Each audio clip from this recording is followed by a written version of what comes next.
Hello and welcome to the fourth in the series of our series AI Spring. This session is entitled AI and the Design Studio, and I think it's going to be a very exciting session. We've got some extremely talented individuals lined up. Before introducing them, let me just briefly mention that first of all, I'll say that this weekend on Digital Futures, we've had several sessions that have been about AI, especially on MidJourney. We had a session in Arabic and also one with Digital Futures Young. We also have a call for Digital Futures Young coming up, submissions 21st of October for experimental 3D printing. And next Saturday, we will have a session inside UCL Bartlett, where we continue our series of a kind of fly on the wall investigations into the kind of doctoral research centers around the world. So UCL Bartlett on Saturday, and we'll be looking at Tongji in November. So today, I'm delighted to kind of have this session, which is partly a kind of follow-up to the session we had AI versus MidJourney a few weeks ago on Digital Futures on a Saturday. But part of our series where we're kind of looking at the impact of these tools, the first part of the series, the impact of these tools on architectural design itself. We have a really interesting range of contributors today. I'll first mention Andrew Cudliss. Those of you who've been following on Instagram will know his work very well. He's one of the leading designers. Andrew trained, I first met him at the AA where he was studying on the MTech program. He went to CCA, now he's a professor in Houston in Texas. Agnieszka Nowaka is a student, and it's great to be able to involve students. She's a master's student in Warsaw, and she's also been very active on Instagram, promoting things and producing videos and so on. It's great to have you here, Agnieszka. Daniel Bolojan, of course, is no stranger to any of us. Daniel is, I think, one of the leading AI architecture experts. He will also be with us next week when we're talking about the future of the office. And Daniel's been teaching this material for many years now. Dion Cox is a new kid on the block, as it were. Dion is somebody who is extremely active on Instagram, generating these images. He's originally from Nottingham, currently working in London as a visualizer for an interior architecture firm. And I think it's safe to say that he's quite addicted to this new technology, as is probably the case with many others, including Joshua Vermillion, who is a professor now at University of Nevada, Las Vegas, and again, producing a lot of material that we see on Instagram. Samer is best known initially as a space architect. That's where I came across him before. He's now a professor in Beirut, in Lebanon, assistant professor, and he's been really pushing this technology as well. It's great to have Samer here today. He's initially from Egypt. Shamin Youssef is initially from Syria. She studied, she came across to Dessau to study there. She went to Texas to go and do a PhD, and now she's an assistant professor at Florida Atlantic University, the same university as Daniel Bolojan, where they have quite a center. Will Garner is also a student, and again, highly active in producing material and posting it on Instagram. Finally, Nicola Casas unfortunately can't be with us today. His mother was rushed into hospital today, had an emergency operation. Actually, I understand she's okay, but Nicola was, excuse me, was with her now, and we wish her well and hope that we hope her all the best. So, just to say, this is then the fourth in our series. Next week we have Patrick Schumacher, when you heard Daniel again, and Theodoros Kalanis, looking at the impact of AI in the Office of the Future, which I think is going to be really one of the crucial sessions. We then have a break for Arcadia, and then after that we go into 4 sessions looking at the books that have been who've come out this year. So the thesis behind AI Spring is this is the moment when really architecture's woken up to AI. And we have 2 sections, as it were, in this in the series. One looking at the tool itself and its impact, and that's the first section. The first section that we're dealing with now. And then after the break for Arcadia, we're going to have we're going to look at the books. 2022 is not only the year in which all these diffusion platforms were launched, but also the year in which the first mainstream books in English were published. Today, before we kind of get going on these presentations, which I'm really looking forward to, I want to offer a few thoughts and trying to develop a kind of a theoretical framework for thinking about this. Often theory comes after the initial design work that's been put out there. And I think it's time to really start exploring these things and trying to use some concepts to try and to think about what the impact means. So I'm going to look at these 4 different concepts, and starting off with the extended imagination. And let me just kind of talk just generally about the way in which we can see the impact of AI itself, and also these tools, and talk about some new form of operation. When we're dealing with tools, perhaps the first commentator to really famously speak about these things is Martin Heidegger, who makes the distinction between tools which he called ready to hand and present at hand. Ready to hand are the ones that you use, you're very familiar with, and present at hand are tools that you don't really know much about and don't understand, you just ignore them, as it were. And this is a kind of a definition that he came up with. Graham Harman, who is famously did a PhD on Heidegger's use of the term tool, kind of follows the same trajectory in many ways. Graham is a professor of philosophy at SciUp in California. But that seemed to me to be very overly binary. The idea that things are on one or the other, and the idea of a gradual appropriation that appears in the work of Merleau-Ponty makes more sense to me. How you gradually appropriate and came to absorb these tools through a kind of process of proprioception, so that somebody walking with a stick, for example, a blind person with a stick, the stick becomes an extension of him in this case, where he can feel the pavement, as it were. So it kind of speaks about a gradual appropriation of these terms. The next step we could see is really the way in which we could think about these tools as a prosthesis, not just of the body schema, as it were, but also of the mind itself. Last semester, we had 2 figures, Andy Clark and David Chalmers, who were famous for publishing an essay called The Extended Mind back in 1998, where they spoke about how you can use these tools as an extension, as it were, of who you are, of your thinking. A mobile phone, for example, becomes a place where you can put all your phone numbers. You don't have to memorize them. Therefore, it becomes a kind of prosthesis to the mind itself. That led to the publication in 2004 of Natural Born Cyborgs, where Andy Clark looks at how human beings, because of the plasticity of the brain, are particularly unique at adapting to certain technologies, and they come to think through those technologies. The question then that they are raising in the extended mind, where does the mind stop and the rest of the world begin? That's the important question, and they're claiming that these technologies become a kind of prosthesis. We become cyborgs. Of course, they weren't the first ones to speak about cyborgs. Donna Haraway has spoken about cyborgs, and others also spoken about that. But this is a very important step. And Andy Clark doesn't talk about the post-digital and so on, the post-human.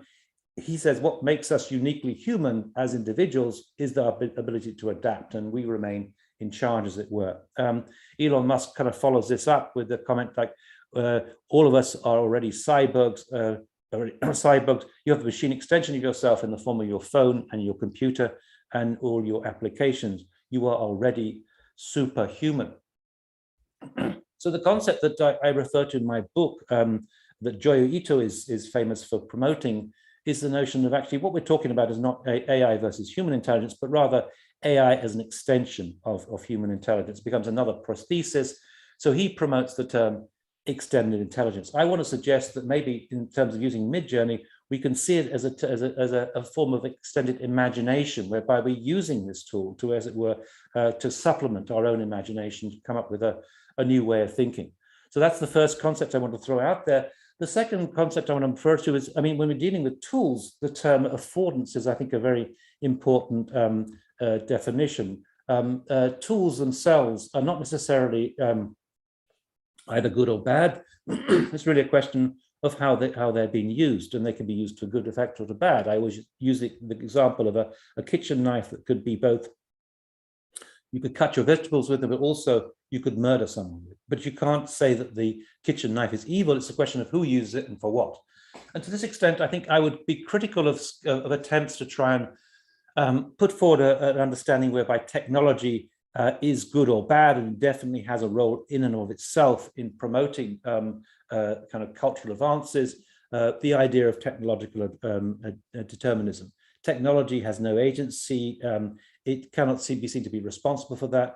And I also am skeptical of the work of the late Bruno Latour, who died about a week ago, where he introduced the notion of an actor network theory, as though objects become have a sort of some kind of role in, as though they have intentionality in that relationship. Rather, I'm very persuaded by the thinking of J.J. Gibson, who talks about affordances. Tools have certain affordances. They'd have no agency, but you can use them for certain things. And some tools are better than others. If you wanted to screw in a screw, you might perhaps use a knife or something, but a screwdriver is much better. If you wanted to bang in a nail, you could possibly use a screwdriver, but a hammer would be much better. And this idea of affordances, that tools, without having agency, are good for certain things. Don Norman takes that further with this idea that somehow there's also a perceived affordance. So when you see a doorknob, you automatically know what you have to do. If you see a push plate on a door, you know that you have to push it, and so on. And I think when it comes to architectural production, the tools that we use have certain affordances. Looking back on the days of the parallel motion, for example, we can see how it was very easy to draw parallel lines, and indeed horizontal and vertical lines. But doing a curved line, you can see a French curve here on this drawing board, became more difficult. You can do these things, but the problem is you couldn't define precisely what you'd drawn. As a result, for example, Jorn Utzon's famous sketch for the Sydney Opera House, they had to resolve these freeform curves into segments of a sphere in order to be able to understand how to understand the structural behavior. Our problem, I would say, right now is that with the tools we're using, is they're not customized as yet for architecture, and we need to develop certain tools that have better affordances in terms of what we're doing for architecture. I'm sure that is going to become the case. We are using generic tools.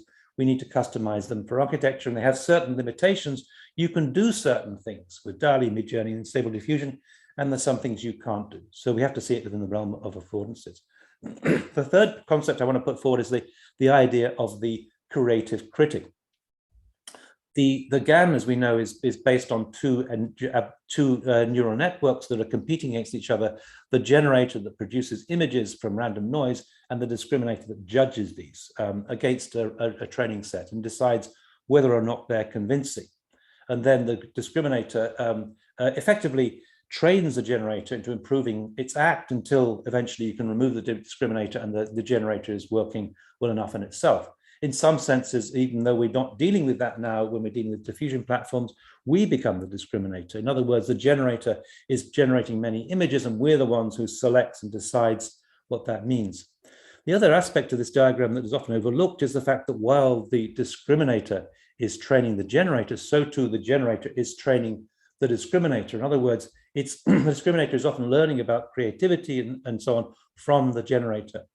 And in architectural, we have a number of critics, not trained as architects, but critics nonetheless. And very importantly, Mark Cousins at the AA, the late Mark Cousins, Manuel Delander, Sanford Quinter, Ben Bratton. We can think of several figures who are kind of critics and very powerful critics. But why are they interested in architecture? It's because of the creativity, and with that, they can somehow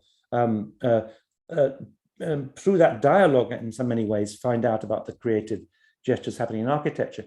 But so too, it suggests that people like myself, who are kind of critics, I'm trained as an architect, I'm registered architect, but I don't have an architectural office, can be involved in the process because the tool itself is so easy to use. I could also think of someone like Lev Manovich, a very distinguished theorist of new media, who is now generating a lot of artwork himself. So someone like myself can produce these kind of images, quite convincing images of a hotel room in the style of Zaha or a minimalist villa in the Alps, because we have access to it, and it's a very easy technique to use without getting too involved in the technological details itself, and furniture like this or furniture like that.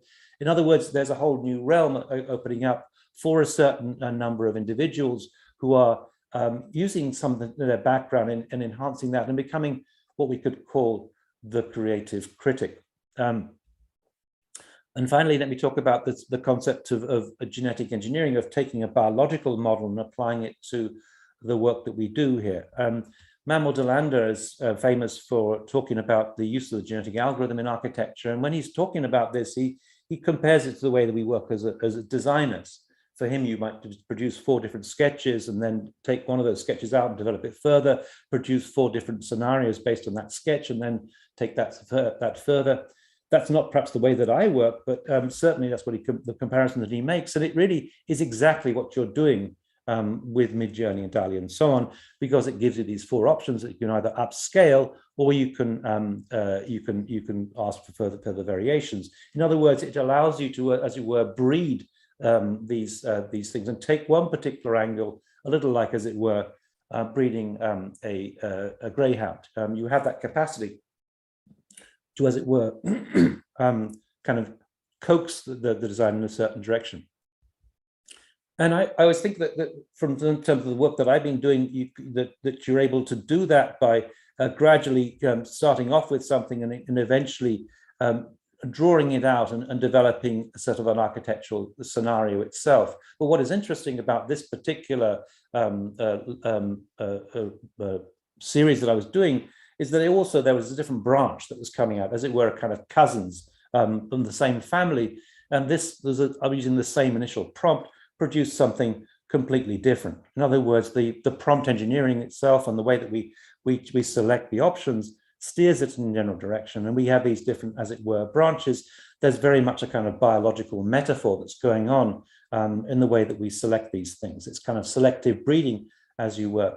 But also what happens, I think, when you're working in this field is that you can begin to sort of play one option off against another. You could take on board, say, the DDes as one of the prompts, but also something else. This is a prompt that used the sunset, and we ended up with this as one of the options, and a different breed, a different family, as it were, a distant cousin to that was this one. It came out maybe similar colors, but very differently. The other thing I'd say, they're the 2 kind of cousins. The other thing I'd say that we can also do in terms of kind of biological input to it is to be able to exactly breed off one thing against the other. We'll bring in something and crossbreed. So this was a series that I did just two nights ago, which astonished me by the sheer creativity you got from it. And I was again working with the work of Zahideen, but also with orchids. And something comes out which is quite astonishing. And if you follow a particular line of thinking, you can develop a whole series of variations on this, which each one of it is quite extraordinary. And it seems to me that this, I mean, I'm always often, I'm just I'm blown away by what you can produce by MidJourney and DALLE. And this was the latest example of it. It seems that there are endless possibilities of this, that each one that you produce is in many ways better than the last one. So all of a sudden, we've got a new platform that is opening up a whole series of new theoretical questions. It's producing a new kind of practitioner, as it were, who is generating all these images. And it's becoming what I would say is a kind of extension, as it were, to the human imagination. We write our prompts, but it prompts us. And together we have this kind of dialogue that is opening up a whole series of possibilities, not least to people like myself who are primarily working in the realm of theory, but quite capable of producing this and producing work that is astonishingly capable. Let me just finish this off. This is the final image. So, and I just put there my Instagram account if anyone wants to follow this. I think you'll find that all the work can be found on Instagram. This is the primary place where people are posting it, and I would encourage you to look at that. Also, to mention while I have it here, this is where we keep all the videos, the YouTube videos of all our sessions, including the 3 that we've had already. So I'm going to stop sharing for the moment and invite Daniel Bolajan to show something. Daniel is a good person to start off with, precisely because he's been working in this domain since I think 2017, and is able to straddle both the GANs kind of culture and also the new diffusion model platform. So welcome, Daniel.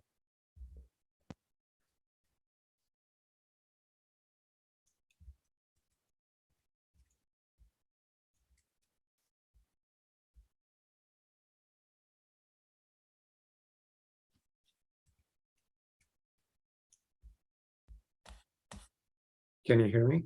Yes, yes. Sorry, my Zoom just crashed. Are you able to see my screen?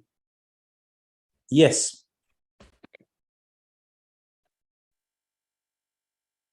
Let me swap this. Right. Thank you, Neil. It's great to see that you started to define in a way those kind of terms, and I'm glad that in a way a lot of ideas that I also have are kind of in line with that kind of way of thinking.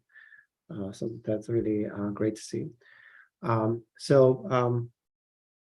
Today I'm going to try to give this kind of meta view in a way, kind of presentation, where I'm going to start to show some work that I did also in 2017, 18, 19, 20, 21, and so on, yeah.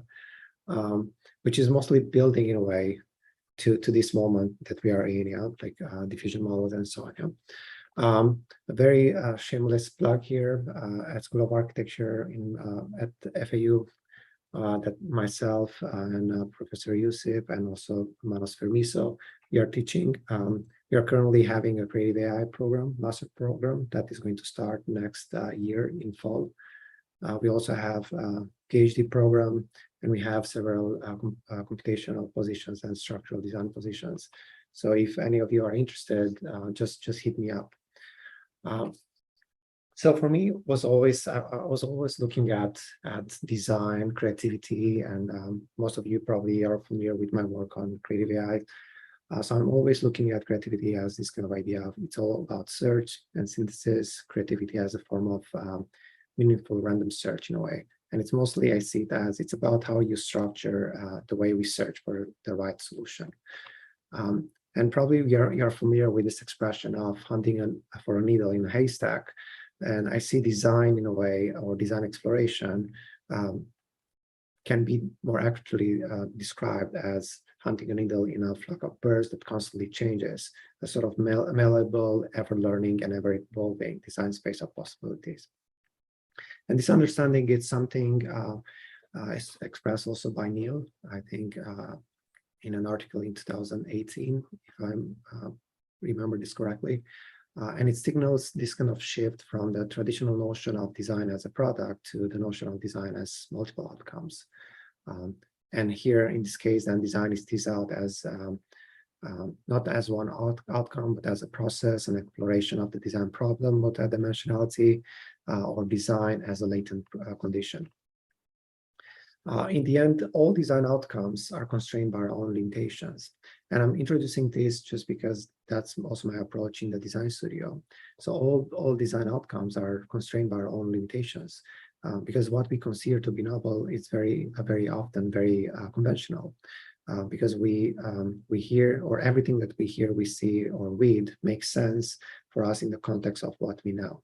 Wolf Briggs defines also this as obedience in advance. So the question there for me is always, how do we know if we are stuck into a local minima in terms of design or a global maxima in a way? So I think as designers, what we start to engage with, probably this was a very early stages when we start to use tools. So probably we were just relying on our imagination and trying in a way to go from A to B, just through that kind of force of our imagination. And then we start to engage with different tools that will help us in a way overcome those kind of limitations.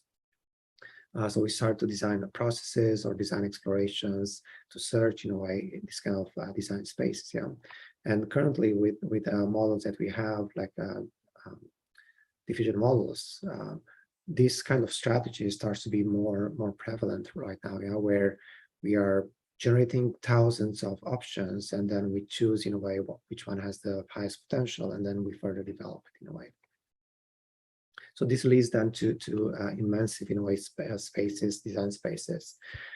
So one of the challenges with AI models for sure is sometimes they are domain specific, so that might be a challenge. Sometimes because they are general models trained on general data set, that's also might be a problem. And also another problem is that when we use these in architectural design as discrete systems to address multiple architectural systems or tasks, they tend to flatten the relationships between architectural systems. And this is quite problematic because we all know that the outcome of architecture process is codependent on multiple interrelated systems.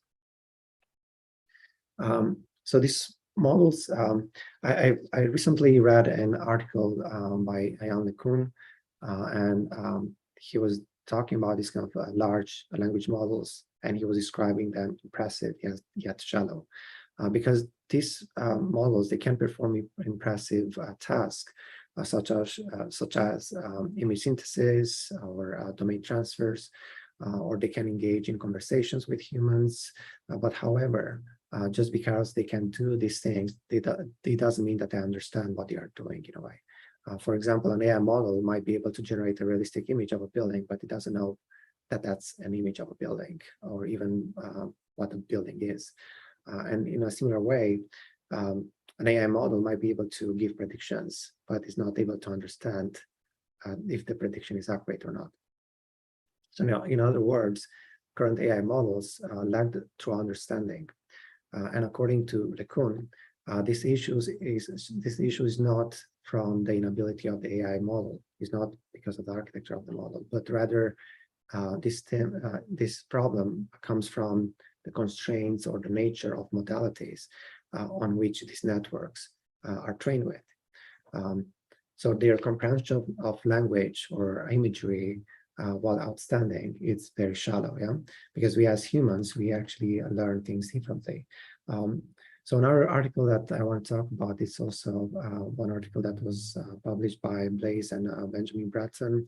I was talking about this idea in the spring semester at DDes, and I was pointing to this kind of vision of the future where I don't see in a way the future as being dominated by one single all-powerful AI.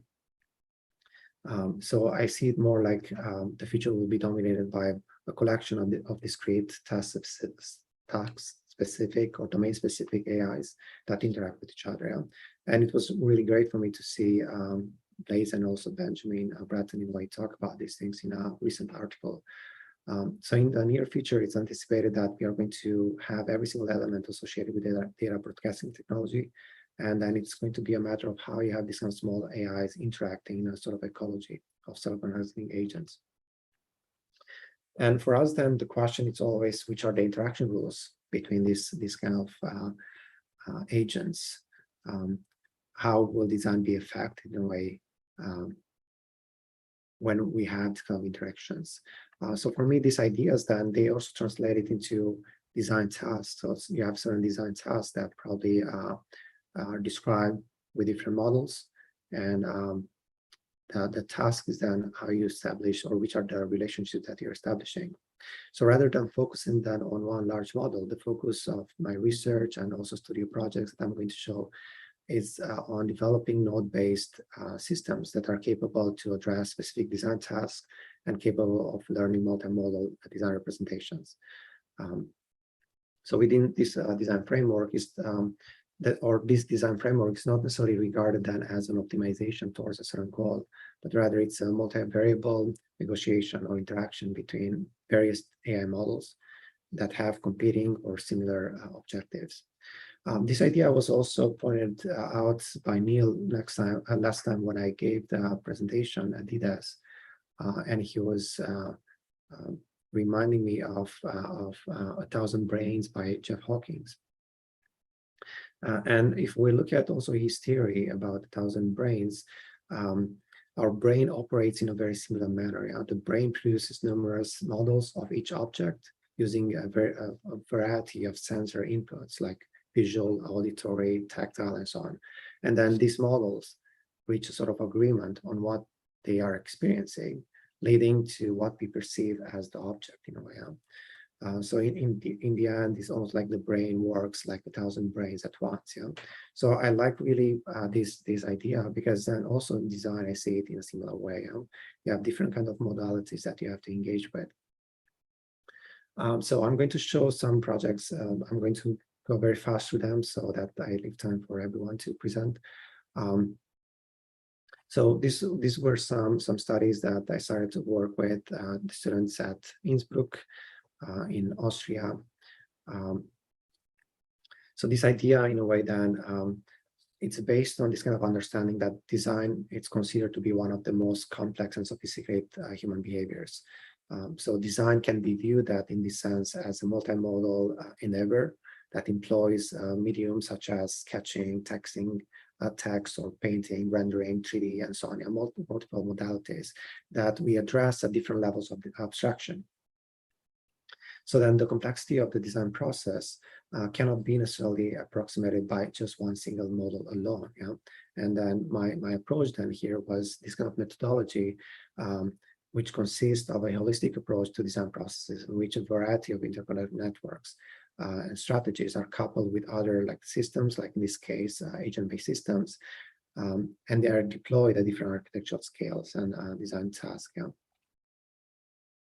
So in this case, you have, these are not GANs, these are different kind of network like autoencoder network types or classifiers, where pretty much what you're trying to teach networks, and this is what students were engaging in, you're trying in a way to train a network to understand their design intentionality based on certain parameters that they were defining at the beginning. Yeah.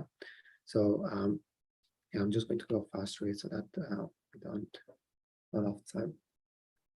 So in this case here, they really like design 3 options, and then out of that, you had an AI model that was predicting based on new conditions, was predicting which should be the design of that kind of pavilion that they were working with. And they start to operate at different design scales. So first, they just looked at the topology of the pavilion. Then they start to look at a different scale where they start to add texture and different thickness in a way, and so on. Yeah. And afterward, they start to engage in other processes at a higher level of resolution. So similar process, I also engaged with students at Florida International University, but slowly I started in a way to add more and more complexity because here, although it's great that you have AIs that are able to generate for you certain designs and AIs that kind of understand your intentionality, once you end up with hundreds and thousands of options, it's very hard in a way to evaluate those options, especially when you have multiple criteria that you have to evaluate. Some of those criteria could be qualitative, others could be quantitative. So it's quite hard to evaluate and to extract which is the right a solution. So here was the first studio where I started to include this kind of ideas of selection, how you select certain things based on qualitative, quantitative criteria. So therefore, the students, they start to, in a way, train their neural networks with this kind of understanding of or ranking of qualitative and quantitative kind of criteria. So these are, again, they are not GANs at this point. They are still autoencoder based kind of networks and classifiers. And afterwards in Innsbruck, I further pushed on this idea. So you might wonder why I'm using agent-based systems. So most of you know that the neural networks that we are working with right now, like image models, image-based models, we can easily train those kind of models because we have data sets that are homogeneous in the sense of you have an image that always has the first pixel at the same location in a way. So in that way, it's quite easy to train a neural network on images just because all the data set is kind of homogeneous. But when you work with 3D geometries, it's quite hard to do that, because all the time the structure of your 3D is changing. So then for me, to be able to explore these kind of ideas, I picked on the agent-based system just because I can have it consistent in a way when it comes to parameters and those kind of aspects. So in this instance, then I was looking also different modalities and different things that can be trained. So rather than just training on images or training on geometries, what if you train networks on the parameters of a system that you're working with? And then the network, what it's going to do then is going to help you explore the possibilities of that specific system that you're operating within. Yeah. So here, these are all just the parameters of a system, like an agent-based system, that students were defining as behaviors. And then those behaviors can also be considered in a way sort of level of intentionality, or they could consider to have a level of intentionality. And then you'll have networks that, in a way, are able to train on those things. So here we push things even further, and we start to create machine vision kind of models that are able to look at the results and start to evaluate them automatically and give, scores and so on. Yeah. So in this way, then we can evaluate against, in this case, 5 different criteria. These aspects of structural was also something that we were very interested in, and I started to work with students how to train AI models to give structural prediction, in this case, topology optimization, and then couple that with agent-based systems. So here, just a sort of process, and I think we as architects, we are in an extremely good position when it comes to AI. So all these were done by students that had previous knowledge of Grasshopper. So they were able to generate themselves the data sets for training an AI model that then was used to give predictions. Yeah. So for us as architects, I think we are in an amazing position, to work with AI, because we have computation, or we had first computation, and now we have AI. So these were just some of the results. So then later I started to go further with the process at Florida Atlantic University. And here we ended up working with multiple types of networks. So this is also, it's great that Neil pointed out, certain ideas about tools and affordances and so on. Yeah. So here, always the what we are looking for, and the students, they are in a way asked in their briefs, they have to be strategic and very logical about which network they are using for which type of design task, in a way. So in certain cases, it might be that you're going to use certain GANs, and then you're going to use, after that, you're going to use some autoencoders, and then you're going to use classifiers and so on. And I think it's super crucial for students and in Design Studio for them to understand which tool, in a way, has to be used, or where can I use this tool, which tool is giving me the best, in a way, result. Yeah. So in this case, in this project, we trained, each group trained something like 50 neural networks, different types, like from GANs to autoencoders, classifiers, and so on. Yeah. So I'm just going to skip through this a bit. So it's the same idea of qualitative, quantitative criteria, but at this stage, we also start to engage with 3D geometry. So we developed a style-based 3D model, a 3D network that was able, or was allowing us to explore also from this perspective of 3D geometries. So here, then, it's not, for me, it's never about teaching students that you just have an AI model that is generating for you all geometry, but I'm mostly engaging with them in, if you have an image-based model, where is that model going to work the best in a design process, which is the type of task that you're going to address, perhaps just with an image model, versus which is a task that you're going to address with 3D models, for example. Yeah. And how do you connect, in a way, those processes? So this is something that we are also currently pursuing in this semester at Florida Atlantic University. So we are working with language models, with diffusion models, with autoencoders and so on. So I'm going to, just go very fast, sorry. So these are just some results of our students working with this kind of models. So currently they are really exploring spaces and design possibilities.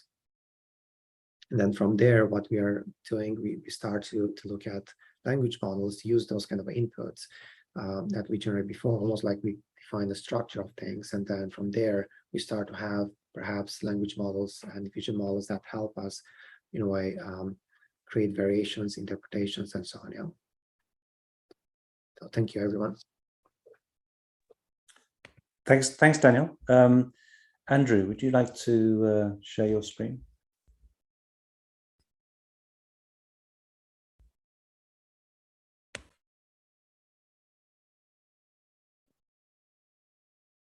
All right. Can you all see the screen? Yes. Okay. All right. Thank you, Neil, for the invitation to speak today. I wanted to start by saying that I have not yet begun to use AI with my first year design students. I'm teaching 18, 19-year-old students, and it's studio more focused on learning through making, through physical fabrication. And I felt it was a little too much to introduce AI into that with that level of students, but I will be teaching a 5-week workshop in January on AI with architecture and design students. So this lecture is kind of in preparation for that workshop. So instead of talking about my experience using AI with students in the design studio, I'm going to discuss 3 problems of the discipline that I think affect students and how AI might influence these issues. I'm not going to be showing any student work, but instead I'll be showing a few videos that I've made with different AI platforms that suggest another way of working. Okay, so the first problem that I see with the discipline is the problem of labor. So architecture, I think, is more difficult than it needs to be. The discipline has built up a culture that crushes the mental and physical health of its participants through an inordinate amount of work for little pay. Most of the design technologies of the last 40 years have increased productivity, but have complexified the practice and education of architects. As a professor of design technology, I struggle every day in teaching students an increasingly more complex and diverse technology stack.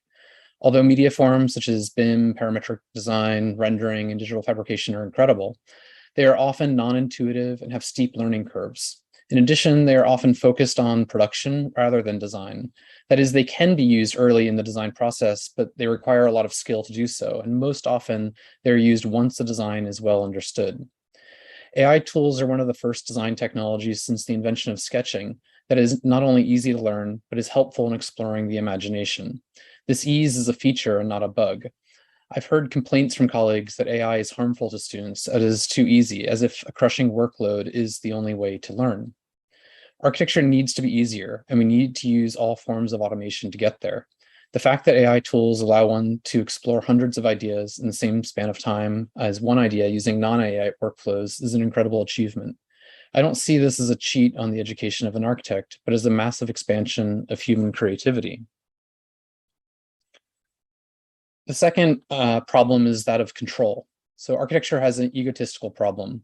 We are taught to design everything and that it is all under our control. Yet somehow architects constantly return to nature for inspiration. And I don't understand, they don't understand that nothing in nature is designed. Order, performance, and beauty emerge out of the coevolution of an organism and its environment.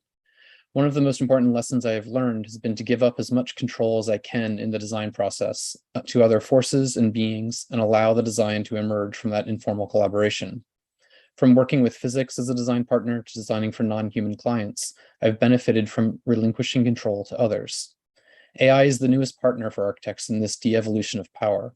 I've also heard many complaints from colleagues about the authorship of using AI tools, that somehow having the designer share authorship with a non-human entity is a failure of the discipline instead of an expansion of opportunity.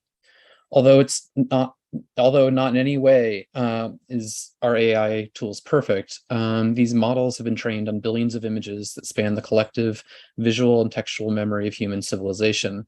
Why wouldn't I want to share the design process with such a resource? And then the last problem is that of intuition.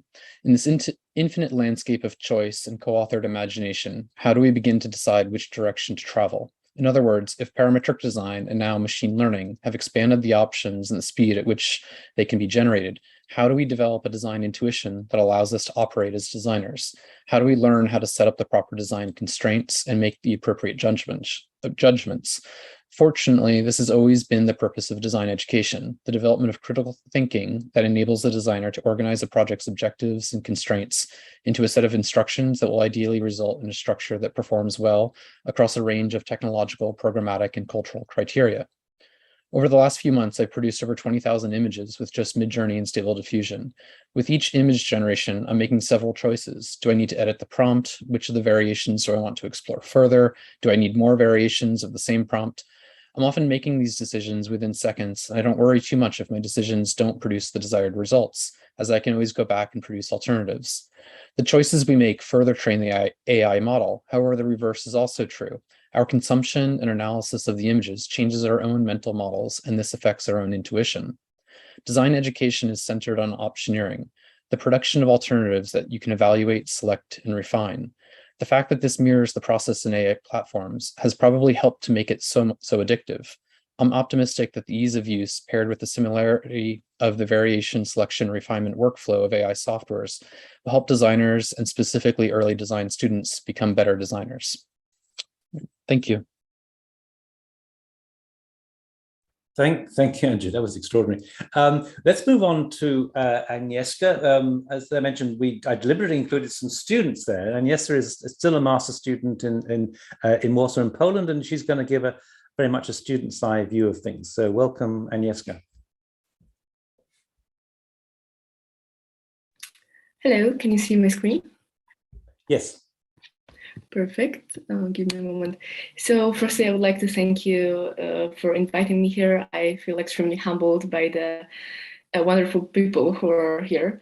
And as I am still a student, I cannot speak about the organization of classes and how to organize the teachings about AI in architecture. So I would like to speak a little about my journey with AI and a journey from few months to emotional architecture through AI image generation. And so as this whole global excitement about AI image generation sprouted, I have started the journey to explore specifically emotional architecture. Why?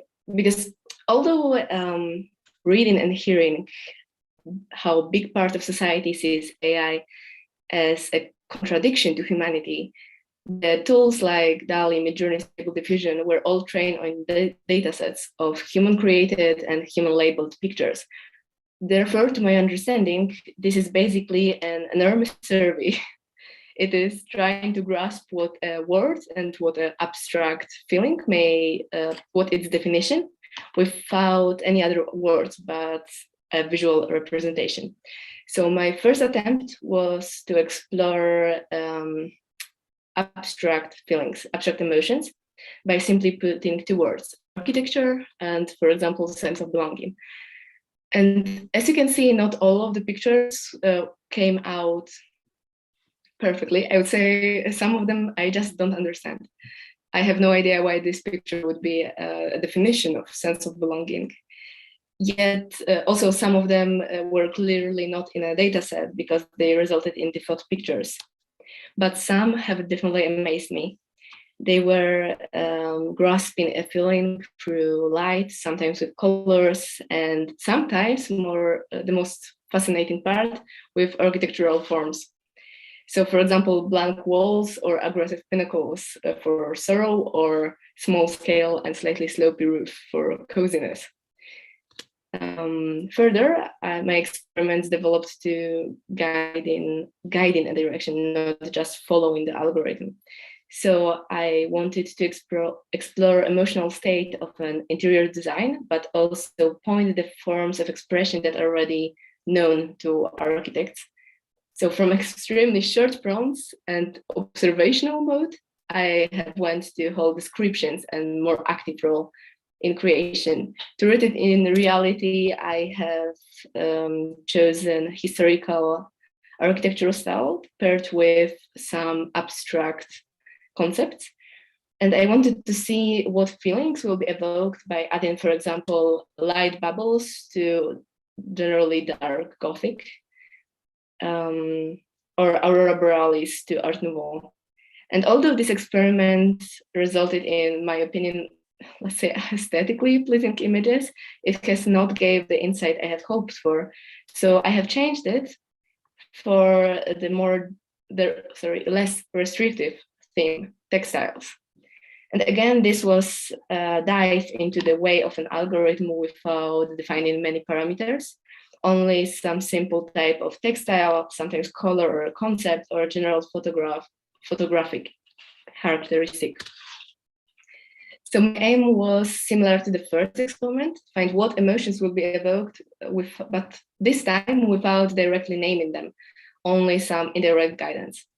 So you can see the effects. Each color or metaphor vary in obvious palettes, yet also exhibit completely different environment. For example, green was paired usually with some contemplative interiors, while yellow with energetic exhibition. And color theory may be something clear for us, yet seeing AI using it based on a data set it was trained on in such a plain way quite fascinated me. So I thought, what another concept may indirectly guide the algorithm into the architecture full of emotions, yet and also inspiring and creative forms.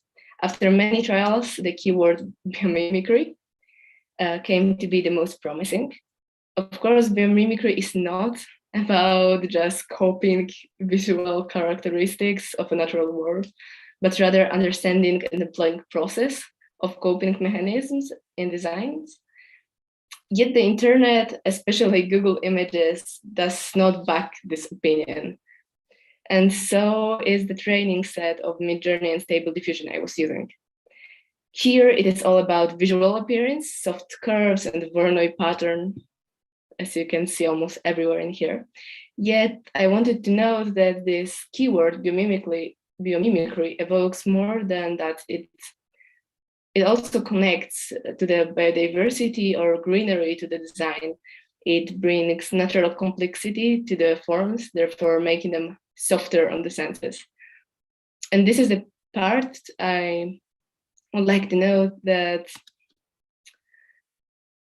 the simple prompt with prompt engineering may bear an enormous package of connections, which are quite normal in English language, in any language, yet they are not so obvious when, for example, we are speaking together. When we are speaking with our colleagues, it may be not so important if we say biomimicry or any other synonym, but for an algorithm, every word will have quite specific characteristics. So to sum it up, in this developing situation of AI image generation and our learning how to work with it and work with prompt engineering, I came to believe that we have to be really careful and also develop not only the tool, but our understanding of using it. Because intentionally it can be used as a biased and imperfect survey, like I did in these few experiments. But without this consciousness, it may affect our designs the same way as our personality and predispositions do.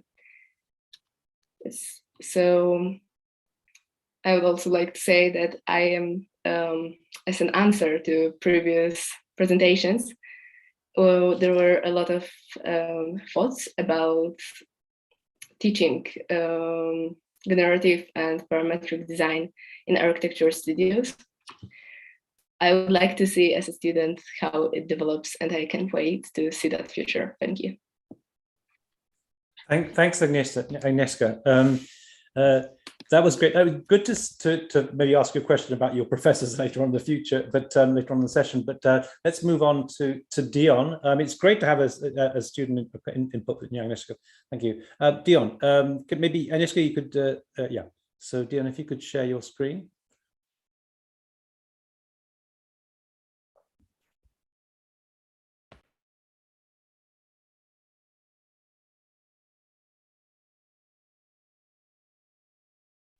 Are you muted? We can't hear you.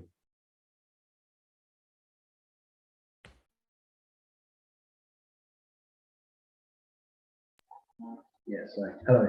So are you able to see my screen? Yes. Yeah, excellent. I'm just going to try and expand. So yeah, thank you for the invite. Really appreciate it. So I'm coming from sort of like a visualizer background. So I first discovered AI generated images on Instagram, and I was kind of really impressed by sort of like how distorted and sort of like the depiction of architecture these images were, and how weird and wonderful, and also how new it was. So this whole sort of like mid-journey experience is a real. Dion, your voice is not very clear, so could you maybe put the volume up a little bit?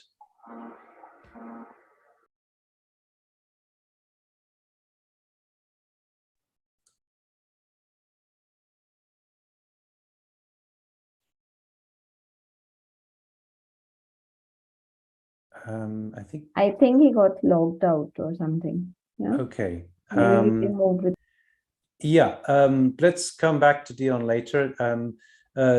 Joshua, maybe sorry to suddenly spring this on you, but maybe you could start yours and we can go back to Dion when he comes back. Yeah. Right. Thank you.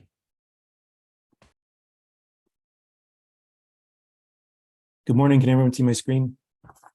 Yes. Perfect. Thanks, Neil and Digital Futures for the invite. It's great to see and hear everybody today. As the title slide that's now advanced already said, I was trying to sort of figure out what I could add to this discussion. So the angle I chose was dealing with materials. So one of the first things I think we all probably noticed is just how naive the sort of diffusion models are and sort of understanding the things that we're writing about. And yet MidJourney in particular, but a lot of these diffusion models seem to have many, or have sort of learned many interesting expressive qualities of material patterns, textures, and grains. And so I think that's part of what makes these sort of images that we can generate so satisfying when we add materials. I think we're all sort of drawn to images that have strong tactile qualities, almost as if we could reach through the screen and start to feel these materials. They evoke memories and go beyond just the sense of sight sometimes. But beyond that, I sort of try to find myself trying to fool these models, these systems. I find myself purposely not using certain words to refer to architecture, mainly because the models tend to refer to some of the most sort of pedestrian and mundane sort of examples of, for instance, building or house or door, or other common words that we might use based off of its training. So often when I'm writing prompts, I'm sort of looking for language that can help subvert the model's tendency to generate the literal and the obvious. Referring to materials can help with this sometimes. It can bring the model out of its comfort zone, so to say, in order to create some intriguing results, qualities that we assign to materials and then write about them: folded, weathered, polished, wrinkly, corbelled, vaulted, woven or stacked or bent, etc. Begin to inform the geometries, effects, and atmospherics that are then generated. I began having my students use MidJourney to investigate their ideas in parallel with what I would characterize as a fairly conventional design studio. Teaching at a minority-serving institution, many of my students are from historically excluded demographics, and many are first-generation university students. In other words, they're the very first person in their family to ever go to college. And so there's a lot of development that we do, but even while we develop and hone their visual skills, their writing skills are severely lacking. And so thinking about how to leverage MidJourney in this instance as a way to get them to start to wordsmith their written prompts, and then to iteratively build off of them to develop one's primary ideas and objectives for their design projects. With every tweak or adjustment of the prompt, the student is rewarded with visuals that suggest how much or how little descriptive language was used, providing a feedback loop for continual refinement. And the results so far are mixed, but largely positive in helping students better articulate their ideas much sooner in the design process. I find this alone very promising. The visuals, of course, can help jumpstart their thinking as well, but I feel like the architecture of the prompt is crucial to them understanding the relationship between what they say and what they produce in their design studios. Materials, atmospherics, and effects are a large part of this. Having them express material, textural, tactile, lighting qualities makes their design thinking much stronger. They have to ask themselves, for instance, was this material machined or stacked or formed? They have to tap into their imaginations and their vocabularies for ways to express, in a way, a story. And so, I don't see these systems in any way replacing our imaginations, but rather augmenting our imaginations. So anyway, that's it. And that was short and sweet, and I'll leave it there. Thanks, Joshua. That's great. We'll come back to you with some questions afterwards. I think it's great to see you. So I'm teaching in the design studio these things. Samer, welcome. Would you like to share your screen? Yes, just in a second.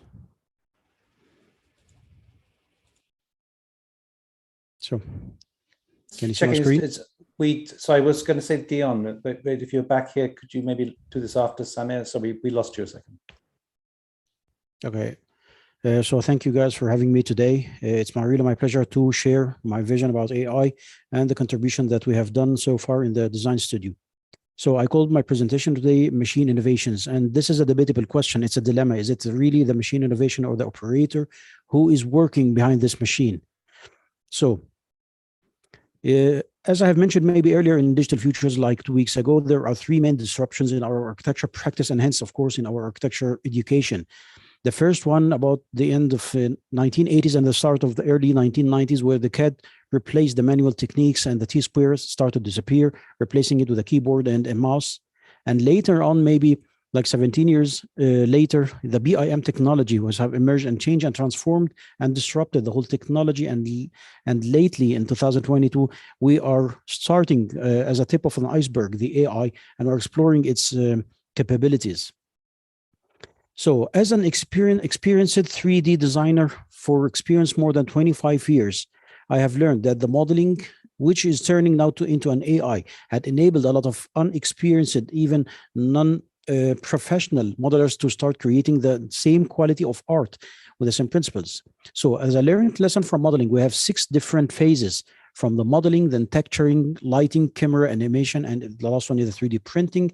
And up till now, the text image generators have provided us 4 sequential phases out of 6. And I do believe in the few years and maybe few months, we will witness also the animation and the generating of 3D models, which could be 3D printed, turning this dream into a reality or a physical objects that we can perceive and even touch. So from modeling, I have worked thousands of projects. It takes me about 10 days to just generate 3 images of a high quality. The same duration with a text image generators, I could stretch my capabilities and I generated 2,565 images with the same time duration. And this is really unprecedented quality of rendering and photorealism and unprecedented capabilities. So I didn't tie myself to MidJourney. I started my career with MidJourney and started exploring that was 3 months ago. And then I tried to explore each and every kind of AI bot that is over there. And by experimenting, I started realizing that there are biases. And it's really depending on the data sets of each bot that it is trained upon. And just to have a synopsis about my school of thought and my design method. So I specialize in the design morphology in the form studies. Pre the AI era, I worked on the biomimicry, biomorphism, and the biophilic designs. I adore the visual analogies, and I use them heavily in my design, the philosophical constructs, which could be turned into a visual image and even visual puns, which is interestingly can add a sense of humor to the design.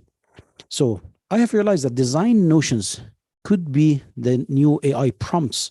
And there is some kind of a relationship between the design notion and the AI prompts. So these are not AI, these are just all the classical modeling, parametric design, generative design with a 3D Studio Max, generating some of our award-winning and maybe 3 times awarded projects. The Oasis, the project Oasis is a lunar space colony, which was inspired by the anthropization, which is a physical behavior of the human beings since thousands of ages ago to tame nature and start to use the benefits of nature in addition to the biomimicry approach to use the ant colonies. So by combining both of those and some other philosophical values, the project Lunar Oasis was created. Turning to the Tree of Life, another awarded project here in Los Angeles in 2017, which was awarded the first prize in Mars City Design, also was inspired from the marine life and turning the biomorphism of the marine life into a kind of design, industrial design, which is a tree habitat designed for the Martian environmental parameters to withstand the harsh environments of Mars and start planting on it. And several phases was developed out of the same project. And the last one with the Lunar Space Elevator, awarded in 2020, also inspired from the iris and the mechanism, depicting the biomorphism and a biomimicry approach of the same design. And the subterranean level also reflects the biophilic principles. So that was the design before the AI. The AI, which has revolutionized everything.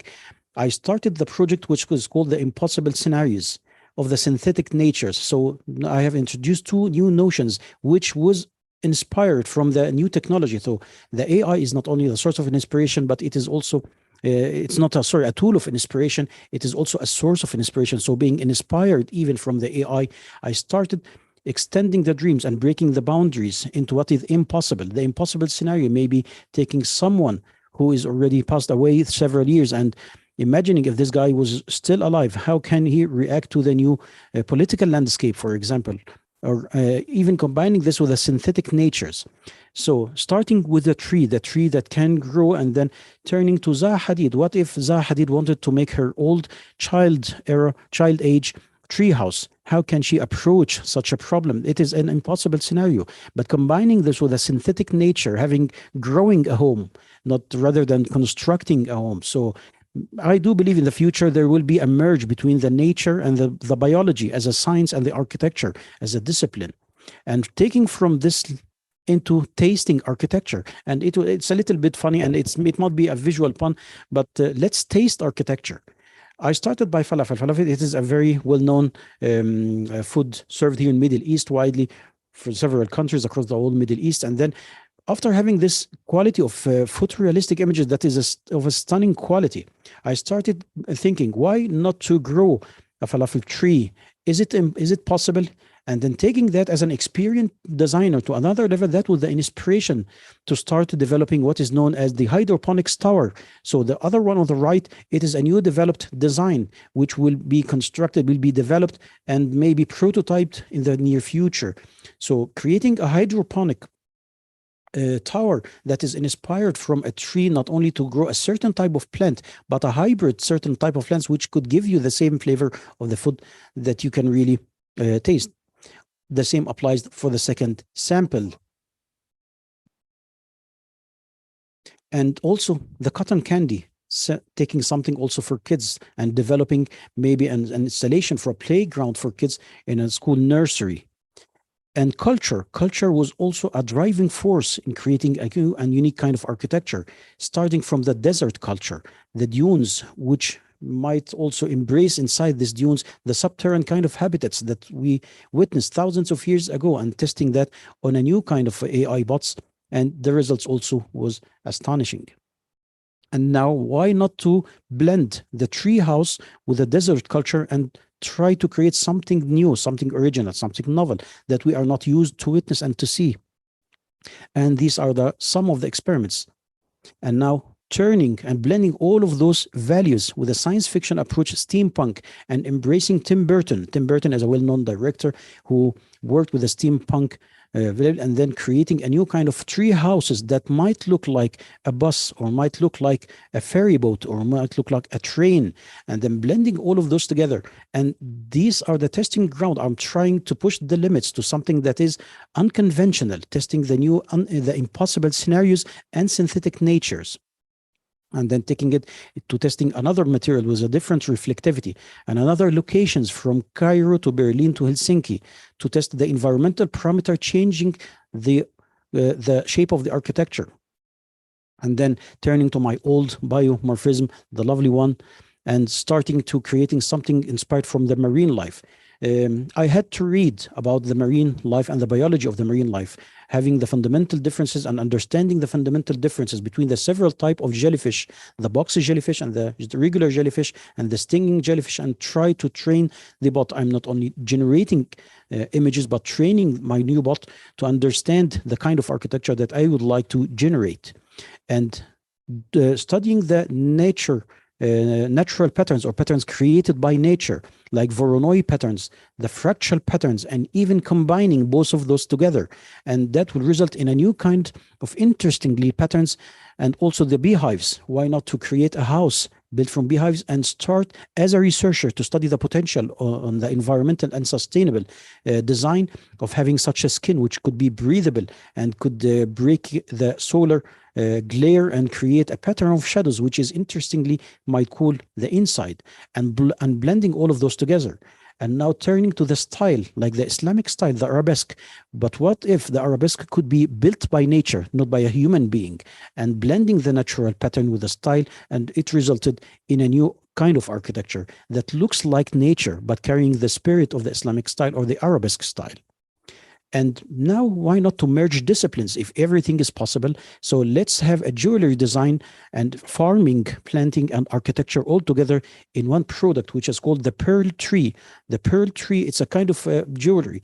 It might later on be translated in a piece of furniture or maybe a chandelier, but it is not important for the time being, the end product. What is important is the product itself, and to explore and push the inspiration to much more further grounds that was not ever founded, and turning those pearl tree into a pearl city, or even a pearl tree house, a tree habitat. And of course, this is the last part of the architectural discipline inserted of the last scenario. And anthropomorphism, sorry, having the human being and the shape of the human being. And I started inspired, I think, Degas, who was the one who was using the ballerina in his painting. So why not as an architect to be also inspired by the ballerina and turning those ballerinas into nice, beautiful, pretty houses with tree houses as well. Don't forget, it is synthetic nature with an impossible scenario. And turning from the anthropomorphism into blending the anthropomorphism with a biomorphism. So having the ballerina, but blending it with a magnolia flower. And the magnolia flower is very beautiful, and that was the result. And every time it keeps astonishing me with a new kind of scenario that I didn't imagine. Celebrations is also part of our culture, like the Valentine, which also inspired me to start pushing the limits of architecture into a kind of architecture that might be delightful, might cause happiness and evoke maybe emotions and feelings. And later, and you know, thousands of images, hundreds of images were generated. These are just a very few sample type, which is less than 1% of the product that I can show today due to the limitations of time. And philosophical construct, having something, defining what is peace, defining what is beauty, defining the philosophical construct that doesn't have a physical body, and trying to create something tangible out of the intangible, having something like the time. How can you depict the time? How can you see or create an eye of the time? And I was astonished by the fact that the North Pole Center is the place on Earth, the only place on Earth that the time has no meaning, because it is the meeting point of all time zones. And being inspired from the idea, I started using the AI bots to start creating a kind of house that is cyclical and having this kind of eye that can see through time, and even having its own time zones. So this was 25 years of experience that didn't stand just 3 months of experience on an AI. And this is not a frustrating, but it is astonishing and maybe uplifting to me. So turning to education, turning my experience and the impossible scenarios and synthetic natures to education, I started developing a methodology which depended on the 5 main fundamental questions, the 5 W's: what, when, where, how, and who. And these were translated later on and detailed. The what could be developing a good command in English or the language that you like to use, and be very careful in using its grammar and its syntax. And a prior art abbreviations knowledge is also a must, and the strong philosophical construct notions that will be used. So those were the main 3 points that would cover the first what, and then the when. What is the timing? Is it day or night, sunset or dawn? What is the historical era? A little bit longer time frame. And where are you going to build your kind of architecture? What is the geographical location? What are the environmental parameters? Is it natural context or urban context? And what is the entourage that you'd like to insert inside your architecture, people and vehicles? And then how would you like to depict your image? What is the rendering style? Should it be a sketch or a photography? What are the camera specs that you would like to use if you decided to use photography? And the last one is who, and it is the most debatable. Would you like to derive your art from a specific artist rendering method? You'd like to take your own creation according to a school of thought, for Zaha Hadid, for example, or Antonio Gaudi, the Gaudism? And also, would you like to get inspired by Tim Burton, for example? Tim Burton is a director, but his art could be reflected into architecture very obviously. And then start analyzing the different locations. Just a very simple house that was generated with the AI The first generation was in Cairo, the second was in Berlin, and the third was in Helsinki, to understand that there is certain color palette and certain mood and certain colors which reflect the culture of the place and has a direct relationship with architecture of that place, from the warm to the neutral to the cold environment. And the fruits had already risen. This is the work of my students in the design studio, having their own creations without any intervention from us or supervision. They are just taking their own lead and they are taking their own way. And these are some of the most talented and innovative samples of my students. The floating bubbles and the delightful senses as an interior design approach. So my last word is AI. Yes, it is still, it produces concept art rather than architecture, but it has potential to turn into architecture. Any professional architect in the time being or a designer can see the potential in the concept sketch and the skill to develop it to a fully functional solution. AI is good as its data set, and it produces original and novel artwork, and it's all about iterations. As we have learned in the classical school of architecture, our professors have called us draw, draw, draw, and have patience, and the same applies on the new technology. Our future challenges, the inspiration needs inspiration. The more you read, the more you have your own vision, the more you can clearly create a kind of novel and profound architecture. Read more and get familiar about specific art or a rendering method. Each bot has its own biases. You have to try it all, and you have to choose what suits you more. Don't forget, you are training the bots by selecting the iterative paths that you have deciding. And the conclusion that we have reached, that design notions are not AI prompts. They vary differently. Thank you for this presentation. Sorry if I have taken a little bit longer than the time dedicated, and I hope that it was an added value to your contribution today. Thank you so much, Nil. Thanks, Anna. Thank you. That was great. I thought that your desert June thing was astonishing, what you managed to generate there. And as for falafel, well, I should have been in Beirut this week, so you're making it worse. So let's move on to Samer. Sorry, to Shameen, who is also from the Arab-speaking world, and it's great to have Shameen here. Shameen, would you care to share your screen? Yes, thank you, Neil, for the invitation. Thank you all for the great session. I'm already inspired by all your work. I will start sharing and let me know if everything is good. Okay, can you see my screen? Yes. Perfect, okay. Yes, so I want to be brief. I wish that I can finish within 5 minutes. My presentation today is about two main aspects. I have been working, just to tell you in the beginning, I've been working on AI research along with my colleague and friend, Professor Daniel Bolajan, who presented today, for like more than 3 years. In particular, we've been developing new frameworks and interconnected AI models using generative adversarial networks. We already have been teaching that in the studio. Now, we've been also investigating the diffusion models and the language models. Last year, 2021, with the OpenAI, with VQ, GAN, Clip, and DALLE, we also published a paper on that.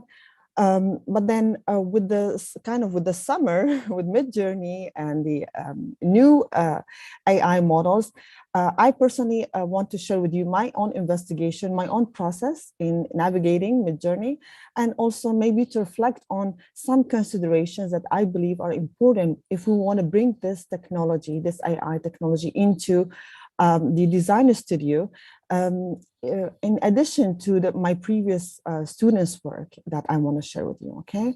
So in terms of my process, so again, I'm a professor at Florida Atlantic University, and I'm also director of the environmental design and natural materials. So I'm always inspired by nature. I've been investigating AI, and I think the main reference to my investigation is how to be inspired by nature and how to merge, breed natural systems with architectural systems. And in this case, you can see that I started with MidJourney by the prompt that has to do with photography, chemical diffusion, and it's also how to combine that with a view of a museum design from above. That was my prompt. Then I had to reiterate throughout the process. And I got into very inspirational images. Now, we cannot say that these are very clear. I mean, it's from above, like a top view. It could be a museum, you can read into it. And I think that is, I think the beauty of these outputs in terms of they're open to multiple readings. They're inspirational in terms of they can be really useful for starting this ideation process in the conceptual design phase. Then I went to change back my reference. So I wanted to combine another natural system. I'm interested in mycelium growth structures, and I wanted to have this kind of, this prompt by itself, and I got the left side image, and then I combined it with, again, a similar prompt in terms of highly detailed white museum from above, right? And you can see some of the outputs, they started to now become differentiated compared to the previous natural system of inspiration. Now, I went through multiple iterations. I learned that MidJourney also learned my color palette and started to input that into certain outputs. And at some point, I had to add certain details, and I got different results. When it came to the same prompt, but instead of adding a top view or from above, I just did change the prompt so that it gives like interior perspective. I got these very interesting, also very different results. So it seems that this one simple change in the prompt when it comes to perspective, top view versus interior can get us very different results.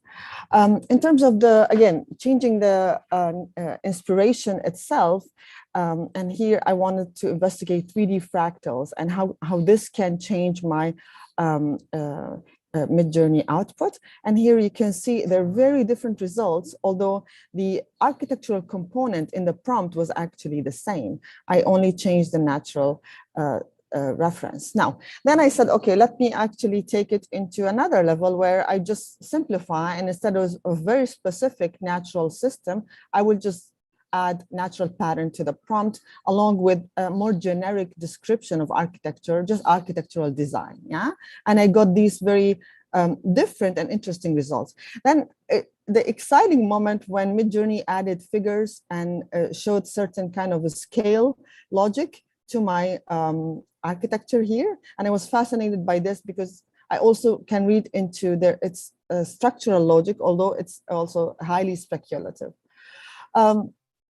I also wanted to investigate whether MidJourney understands certain architectural terminology, including, for example, parametric design, and what does parametric design mean for this platform.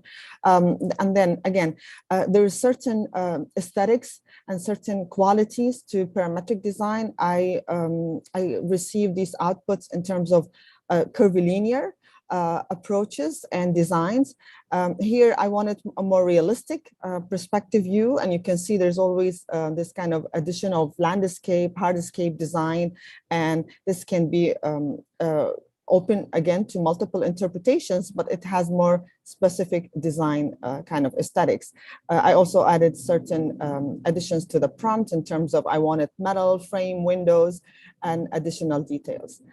Then I said, okay, let me change the prompt so that it has organic design, and whether parametric organic is different from parametric design. And I got these different results, and you can see it's the same perspective view, but sometimes it's almost like a zoomed in version into like the front or whatever you want to read into it, like the beginning of the project. And sometimes it also looked like interior, whether in the prompt it was not actually interior. I'm sharing with you this because I believe that these investigations can help me as a professor in teaching these platforms, and how can I advise my students into this aspect of prompt engineering, and what do we expect from the platform and from the AI model, and what can we actually do to slightly change the process in terms of encoding our design intention. Yeah. So here again, I added a little bit to the prompt in terms of fractal facade design, and with that, I think there was more emphasis on that type of facade studies that I think other presenters also showed us today. So with that, I can see the potential of such a platform, MidJourney, and this is all, the past slides were all my work. And then I realized that my students, meanwhile, this semester are also working in parallel.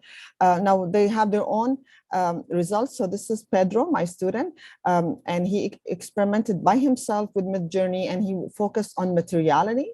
And materiality exploration, steel structures.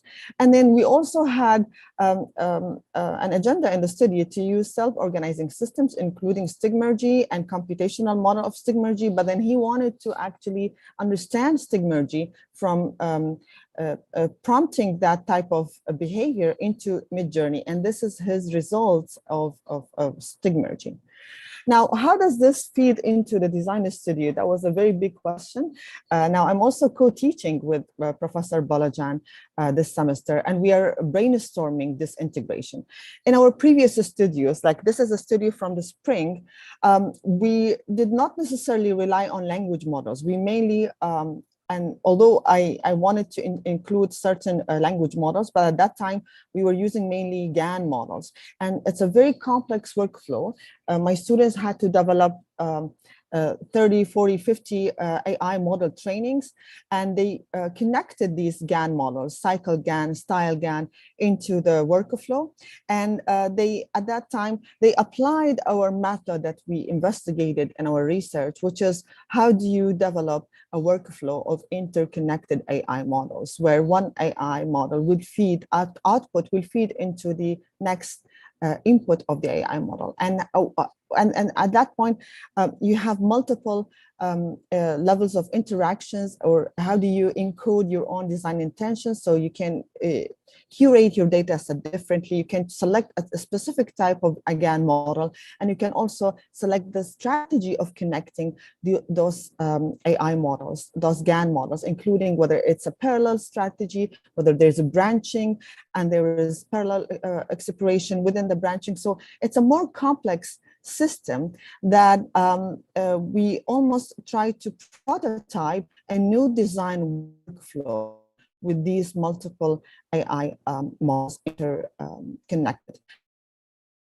Certain results. Now, our focus and research is actually how do we break down the design process into multiple tasks and phases, and then how certain specific AI models can tackle and address certain systems or specifically designed for certain tasks. And then we believe that this is the way to actually approach AI models integration because of the complexity of the design process. And we definitely believe that maybe there is a need for hundreds of AI models within the process. These are some of my students' results from the spring. And then they actually adapted those generated AI images, and they post-rationalize and post-process them into certain architectural representations. And I know they're very highly speculative projects, but I think we were focused on the process innovation and the creativity in the process rather than the output.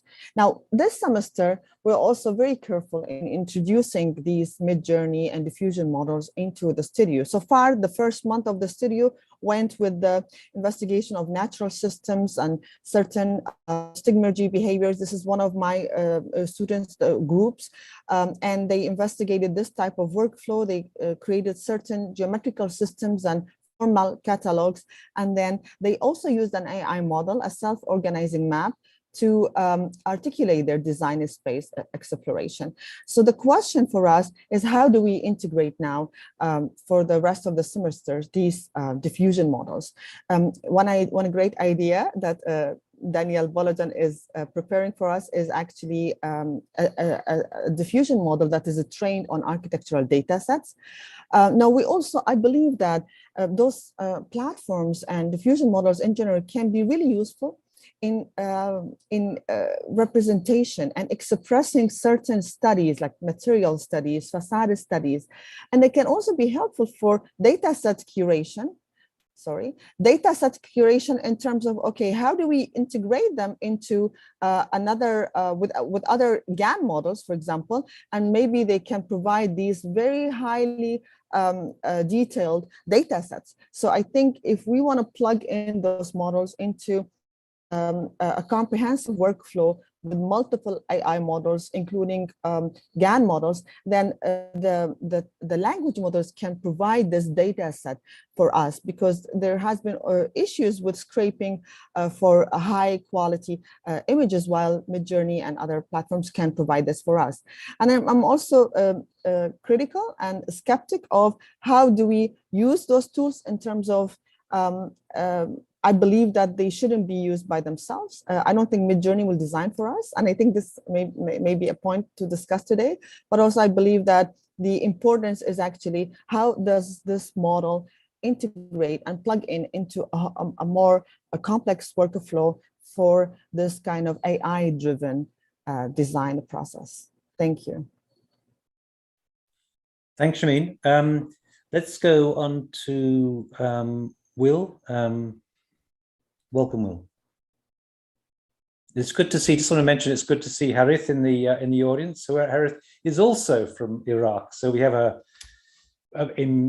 great Iraqi presence today. So thank you, Shameen. Hi everyone, can you hear me? Yes, maybe speak up a bit. Yep. No worries. Yeah, is that any better? Yeah. Perfect. Yeah. So thanks, Neil. Hi everyone. Thanks to the Digital Futures team for the invite. So a bit about me. Basically, I've been in and out of sort of the AEC industry and education for around 10 years now. I've done a few degrees, and I'm sort of currently in my last year of my master's at Loughborough University in the UK. Alongside kind of my education, more recently, I've been sort of consulting on AI with a few practices, helping sort of them engage and engage with it and establish kind of new workflows. So the kind of key AI moment for me was in 2016 when Tesla released a video of their self-driving demonstration. The fact this kind of car was able to interact with the real world was, absolutely fascinating to me. And really from that sort of moment, I started to watch AI quite closely. At the time, the courses were quite sparse and very technical. But around 2018, AI started to enter the architectural space, and I took courses, with the likes of DigitalFUTURES and I think with Daniel actually at some point. But it wasn't until this time, kind of last year, when I actually found the time to fully focus on AI. And this was done under the structure of research route at Loughborough University, and it's an MArch program, but is trying to sort of encourage self-ownership over your own education and sort of distill a sense of entrepreneurship. So my design kind of studio question for the year became to investigate how AI can be used as a creative design collaborator, with sort of sub-questions of, can AI give us a more diverse idea set? Can we unlock new realms of productivity? Can we find new typologies? And, many of these questions have since been answered. But to sort of break down my year, I came up with 3 modules. One called the Foundations Project, one called Sightless, and one called Comps. And the sort of idea with the Foundations module essentially was to systematically test the big models that were available at the time and investigate how they could be useful for architects. The idea with Sightless was to sort of take some of the off-cut images from the Foundations series and reverse engineer them into pieces of feasible architecture at different scales. And the idea of Comps was to investigate how AI could be leveraged in the context of design competitions. And so in the beginning, it was actually super hard to even communicate what the prompt workflow was. So I came up with a simple diagram that enabled me to actually explain in crits what I was actually doing, and something that obviously now is common knowledge at this point. So I briefly explored GANs, but the main focus was really on the earlier diffusion models. And so this was a series I did with something called Glide 3, which is a combination of OpenAI Glide, latent diffusion, and Clip.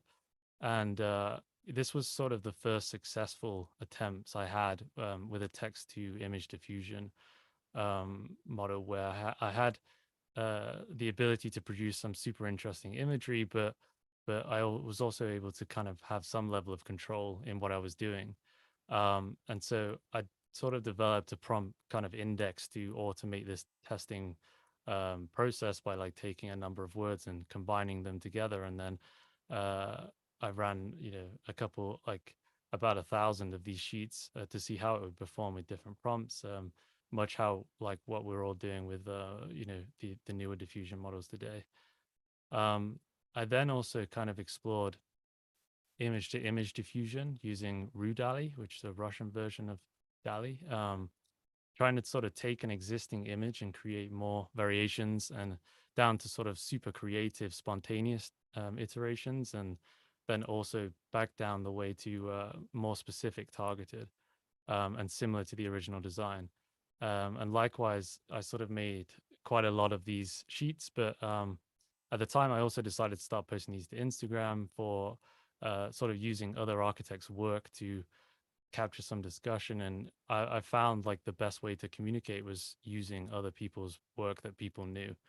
And so the culmination of that last kind of year was to produce a series of competition entries entirely kind of designed by AI with the kind of human intuition, machine learning design loop embedded.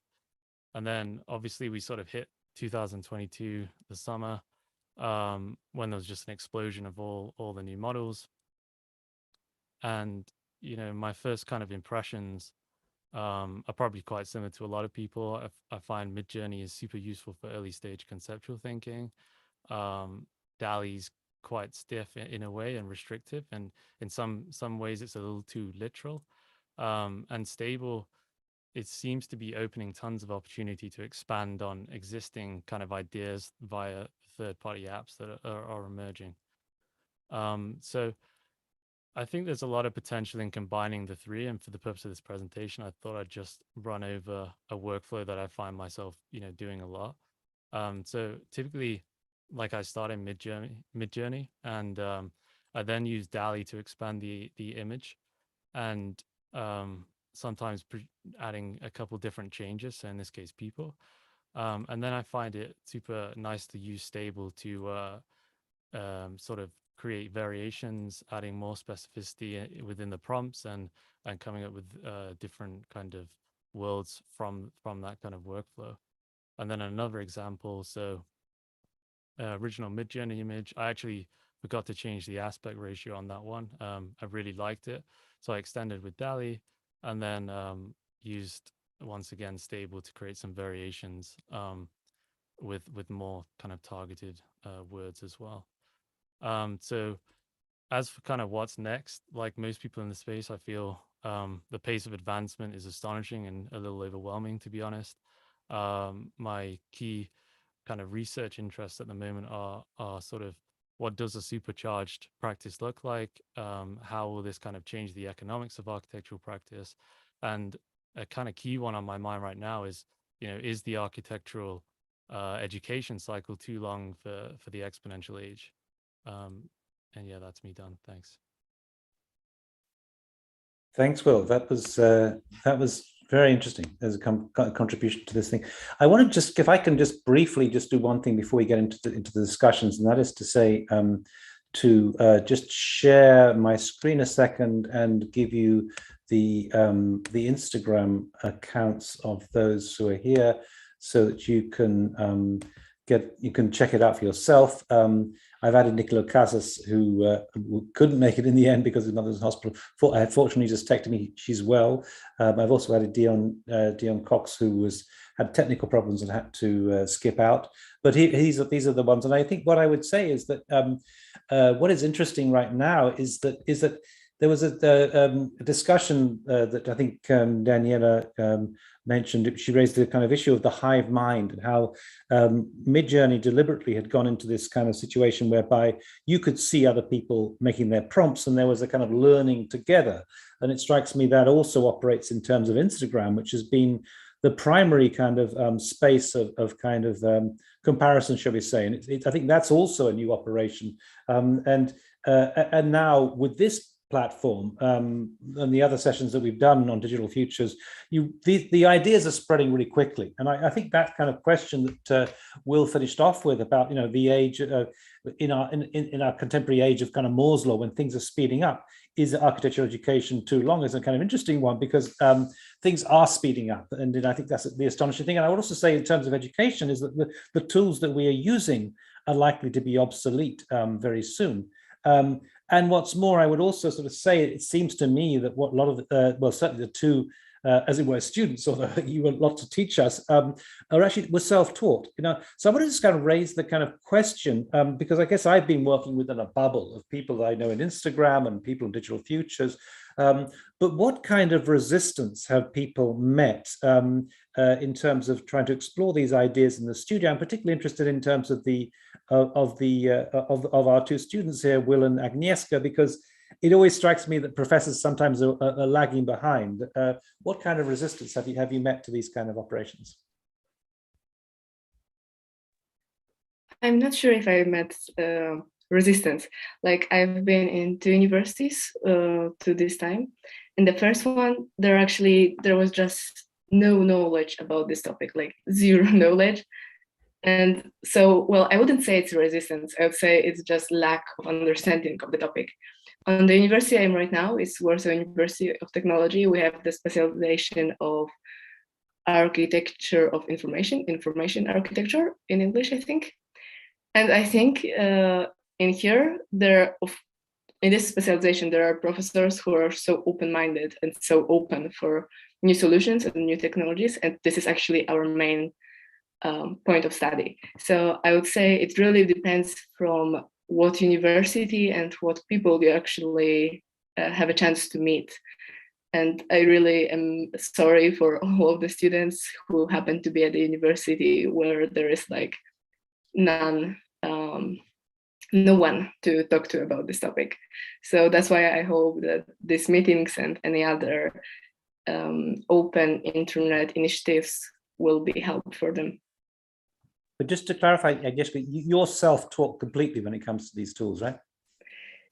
For MidJourney, yes, but I'm not. It's just basically so new that you can know. I don't think you can teach someone right now like this is how you should do it. This is how you should use MidJourney, Stable Diffusion, or any other thing. But when it comes to all other technologies we were discussing here today.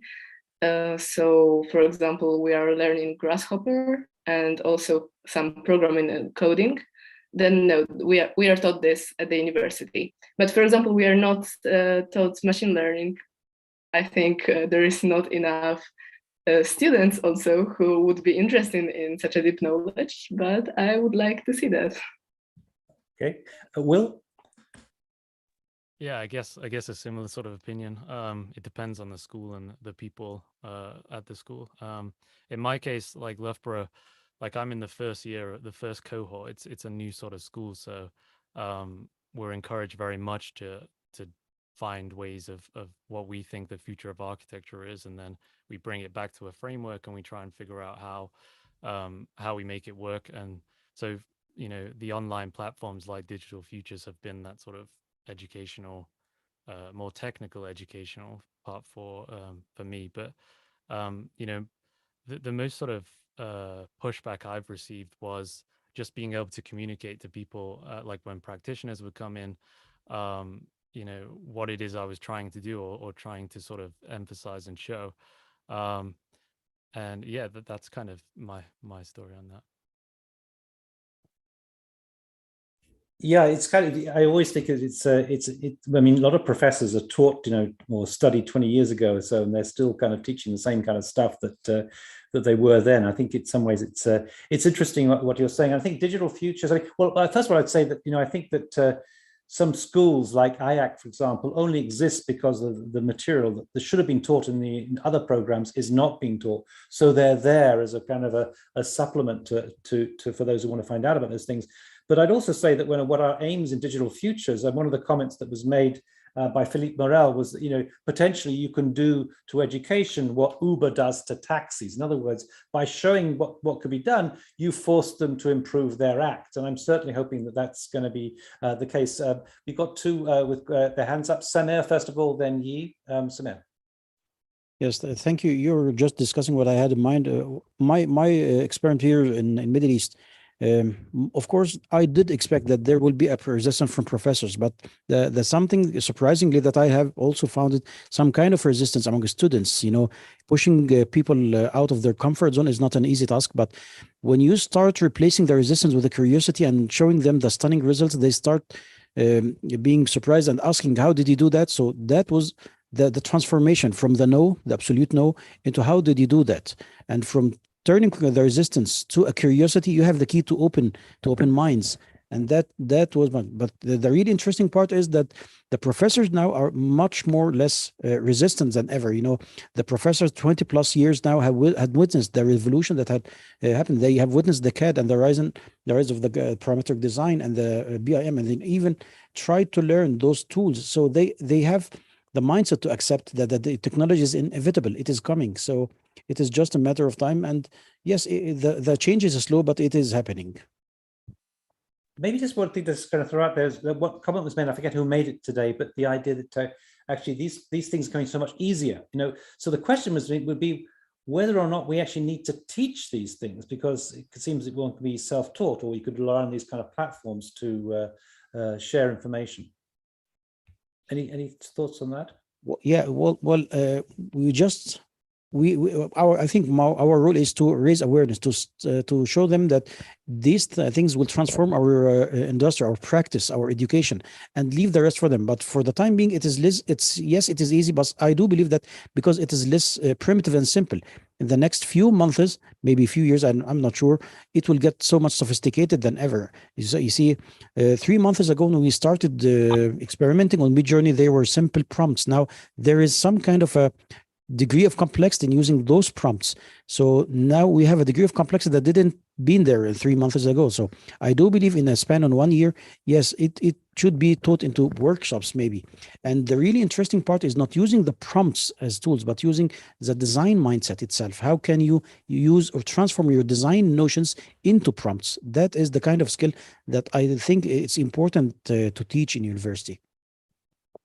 Yeah, I mean, just a general comment. I guess that a lot goes alongside some other comments that have been made on this platform. I'm thinking particularly when we had a session on the future of education, and Areti Markopoulou, who is also the director of AIAC, made the comment that actually the model of the professor who just simply kind of imparts information is completely obsolete. First of all, because there's more information on YouTube, on the internet, than any professor would know. And in fact, the role of the educator is more that of a curiosity stimulator, as someone who's kind of, you know, going on that journey with the student rather than trying to impart knowledge. And I certainly think that's as we shift increasingly towards that sort of model. I teach completely online, and you can kind of refer to or point to or direct the students towards, let's say, TED Talks and things that changes the model entirely. So we've got a question from Yi, followed by Andrew. Yi. Okay, I perhaps have a question for all of you. As this year, I had a chance to collaborate working at the Maxim National Museum, which is one of Zaha's critical work at Roma, because it's also my PhD supervisor is a director at that museum. So my question is simple. As many of your presentation, as you referenced as Zaha's style as a good reference, but Zaha, since she as a student at AA, she studied and founded her own way, drawing for sketch, for drawing, to showing the physical evidence and plans, sectors, photos as art.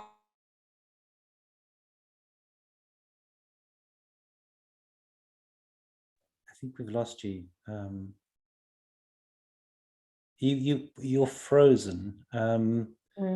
Yeah. Okay, let's come back to that question later when we get that connection. Andrew, maybe you could ask your question. Well, it was less of a question, but more an answer to your first question about kind of the resistance. You're asking the students what resistance they had within their own universities. I'd say I haven't had any resistance within, I think, my university. I think there's a lot of excitement from both faculty and students, but I have had a lot of either comments on Instagram or direct messages from other colleagues who express a lot of anxiety in a variety of ways. And I think I mentioned two of them in my talk, but the first is that somehow working with an AI represents a form of theft. That you're kind of that these models have been trained on artists and architects and other work, and that that somehow by using them we're like stealing the work of others. And I think number one, I mean, obviously I don't agree with it, but I think we've been doing that for centuries anyway. Let's say that architects have always been referencing other architects, other artists' work, and I think that's the way that we as a species learn, that we replicate, we try to understand and adapt to things that we're excited by and inspired by.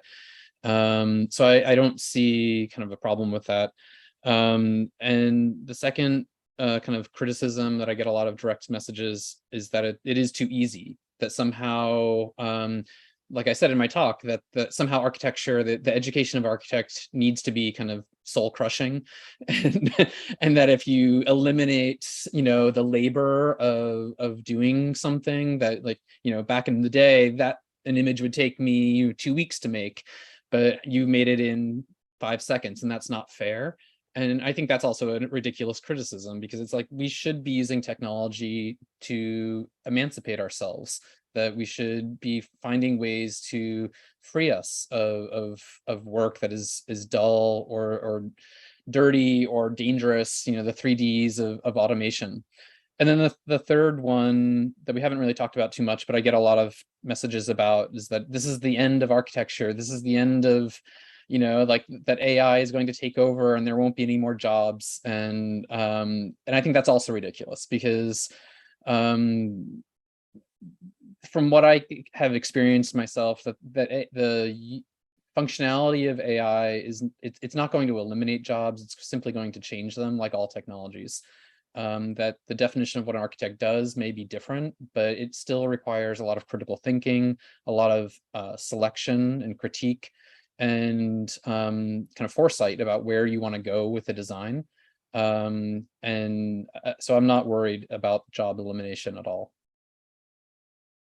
Just a couple of comments to that. I think this has been the kind of traditional anxiety, actually from Karl Marx onwards, was would technology help human beings or would it take away jobs? As somebody who's got a contract to write a book for Bloomsbury on the death of the architect, which I'm not blaming AI for, but I think the profession is struggling even further. What I would say is I've already kind of picked up on comments that, for example, Patrick Schumacher tells me that in the office, that because of certain tools already, they don't need so many staff. But I think the key thing is how you can inventively look at these technologies in order to open up new opportunities. I think many of the presenters today have done precisely that. So things are kind of opening up. A further comment about that. I was once asked to write the counterpoint essay for an AD that was on the problems of copyright with the digital. And I made exactly the point that you made, that basically humans are continually copying. That is actually how we learn culture. And if you think about memes and things,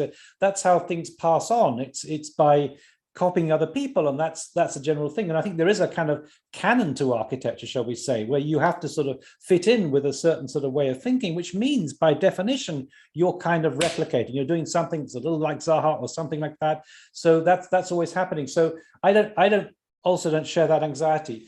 Yi's back online. She lost her Wi-Fi for a second, so Yi, maybe you could just repeat your question again.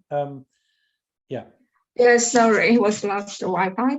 So my question would be, I scared and worried about like the last state AI program, like the MidJourney, will not as so positive for effective reference for young generation as young students to improve or find their own way, independent original creativity for the architecture work. Perhaps will become more dependency. So what's your opinion about that? anyone want to respond to that?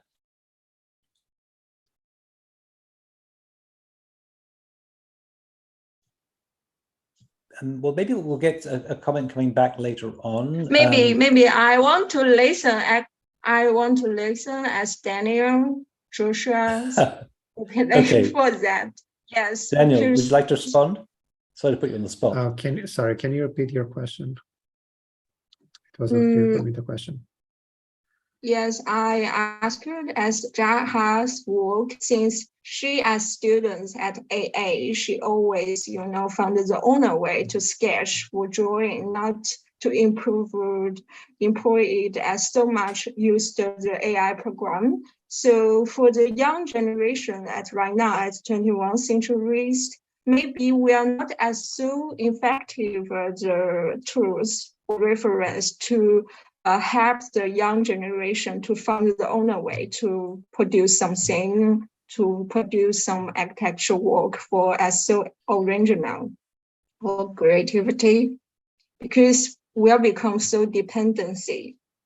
That's what I worried about.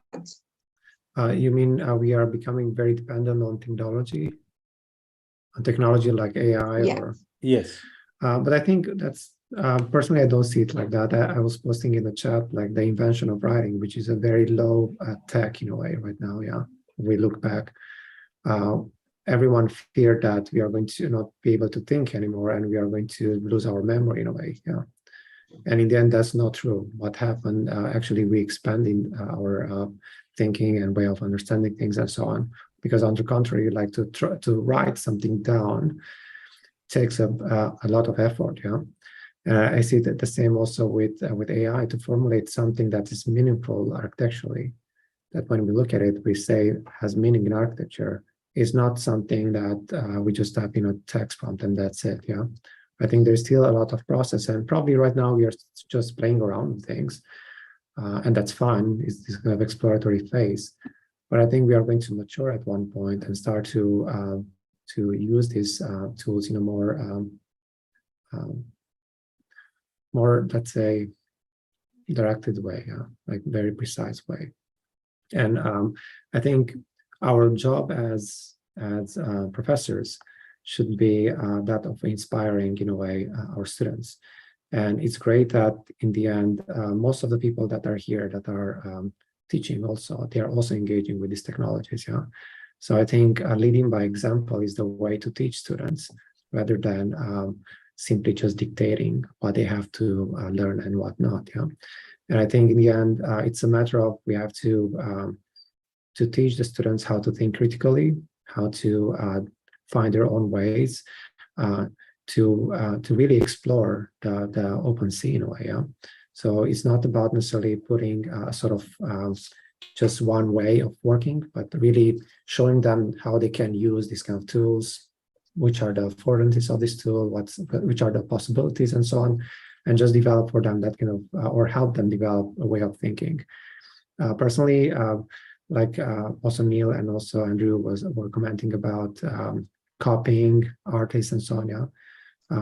Personally, that's when I'm not a big fan to say to people like don't use this or that when they use prompting. Yeah, I don't think we should be the doorkeepers of that. Yeah, I think we should allow students to explore freely and just guide them, help them in a way how to critically interrogate or investigate those things. Yeah. I just want to add to that I think one problem, to address your specific question about like Zaha finding her own kind of path, was that I think one of the problems we have with AI is that there's a heavy bias towards popularity, and that the more images there are online of a certain architect's work, the higher the ability of the AI to produce work that is similar.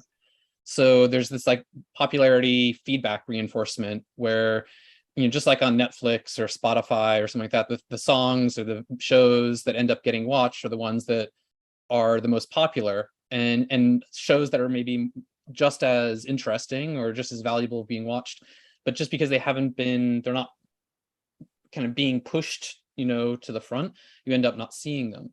So I think I would just encourage students to to find ways of describing what you want in your prompts without always relying on references to styles or architects, because you may get at something that is more innovative and more new rather than being kind of so referential. And you might be able to more easily discover your own path that way. I mean, just to add that, I think it's a good point, Andrew. Aaron Hartzman, who is going to be on the series later on with us, he tried putting Odile Deck into one of the prompts, and it didn't recognize. I mean, what came out was completely not Odile Deck, and I do think that we're going to get that. You know, the divide is going to grow further as more and more data's out there, and it's going to only feed that that problem. Can I add something here, just to continue that? I think we also have to look not only what Andrew was saying, that the model is innovate fitting, itself like that, but we also have to look at we live in a social media kind of world, and we should not ignore how young designers are impacted by posts that are more liked than others, and they are somehow steered in that direction of things that are more liked in a way. Yeah? So I think that's a bigger discussion, perhaps, because it includes social media and how exactly students find their own ways, when you are bombarded daily with so many images and you're forced in a way to go in that direction or that direction. And of course, the social influencers want themselves to have as many likes as possible. So that's also feeding in from a different direction. Bavali, you had your hand up. Yeah. So I have a question more directed towards what Andrew was talking about in the beginning of your lecture. Andrew, you were mentioning that how to find the best space for including MidJourney and DALLE tools in your studios, especially when you are teaching undergrad students in the beginning of the semester. So my question is more directed towards this idea of engagement with materials, because I know, Andrew, your work also has, both in your office and your practice with students, has kind of engaged with material and the behavior of a material and the tectonics that comes with that material. So I just want to know what is the direction then for us to use MidJourney tools, because I believe that even Neil is mentioning that eventually we're going to have these tools which would help us to augment ourselves or customize. We need to customize some of these tools that were possibly not designed for architecture studios, both in practice and in research. So how does this idea of form making and form finding comes about now? Do we look at a hybrid studio where possibly you're engaging with the students and then possibly augmenting that thinking of material or the intelligence of material through these tools? So I want to know, same goes with Daniel, Sharmeen, because you also kind of are mentioning how you are also adding into your process of finding that best form certain criteria such as optimization, and what Daniel was talking about, and Sharmeen, you mentioned about machine learning tools. So I want to just think out loud with everyone on what do you think about the design studios to be evolving into? Yeah.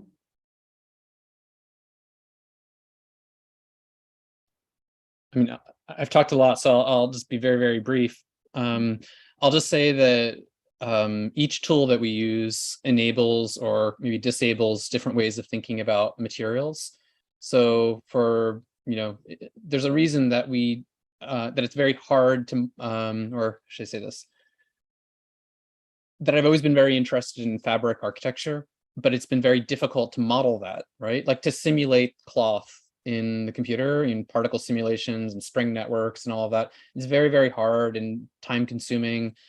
And it's amazing that within a few seconds, a tool like MidJourney or Stable Diffusion can kind of visualize a fabric architecture without really knowing the physics of it, but still, in a way, or even another, like the weathering of a material, like that it's incredibly hard to make a rendering look that it's been weathered. It's so much tedious time, texture mapping and all of these things to do that, but MidJourney or Stable Diffusion can do it very effortlessly. And I think that there's a value to that, to being able to kind of visualize material effects or weathering in the sense of time that we can't get through other tools. But I don't think that's a reason to not still physically fabricate them and test these ideas through fabrication. Yeah, I guess you get the appearance of something coming out. I'm assuming that very soon there'll be tools or supplementary tools that can physics engines maybe that can be used to kind of to complement this for sure. Agnieszka, Shermin, go ahead if you want to. Oh, Agnieszka was first in the queue, so maybe. Yeah, but to answer the question. Oh, I see. Okay. Okay.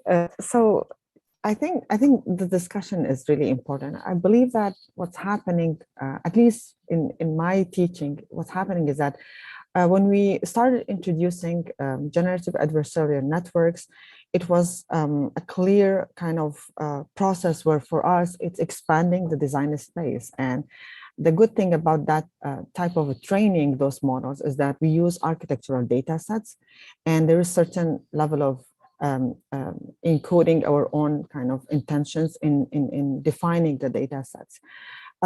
With MidJourney and Stable Diffusion and these models, I think the introduction of these models into this systematic approach that we follow in teaching a studio becomes, I think, I mean, the question becomes is that where exactly we introduce these models and how does it become an extension to certain or an automation of certain studies or representation, and like Andrew was talking about in terms of providing these very highly detailed, high resolution images.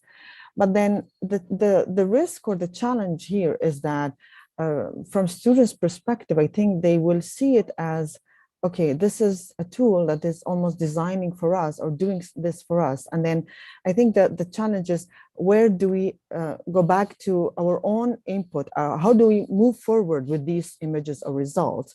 And then how does this plug into the whole process that we are engaging in? I think that's a critical question, because what's happening usually is that, for example, in the beginning of the semester, we had this research and experimentation, and then we have very specific systems that we're interacting with. And now introducing MidJourney, for example, okay, what do we do with the previous results? And then when MidJourney is introduced, then how do we move forward where MidJourney is not overriding what we've been working on in terms of research and experimentation? And then I think the other questions of three-dimensionalization and post-processing and post-rationalization, I think they're also important. But more importantly, I believe that if there is some kind of resistance and not resistance, like if there is this more careful, critical approach to introduce these tools, is that where exactly do they fit in the process, and how do we use them in a way that they become useful and used to complement or automate certain tasks within the very complex design activity. One issue that students might have is that they think that this is it, the tool is designing for us, and this leads to oversimplification. And it's very reductionist in a way that, okay, this tool is designing a building, a structure, a facade for us.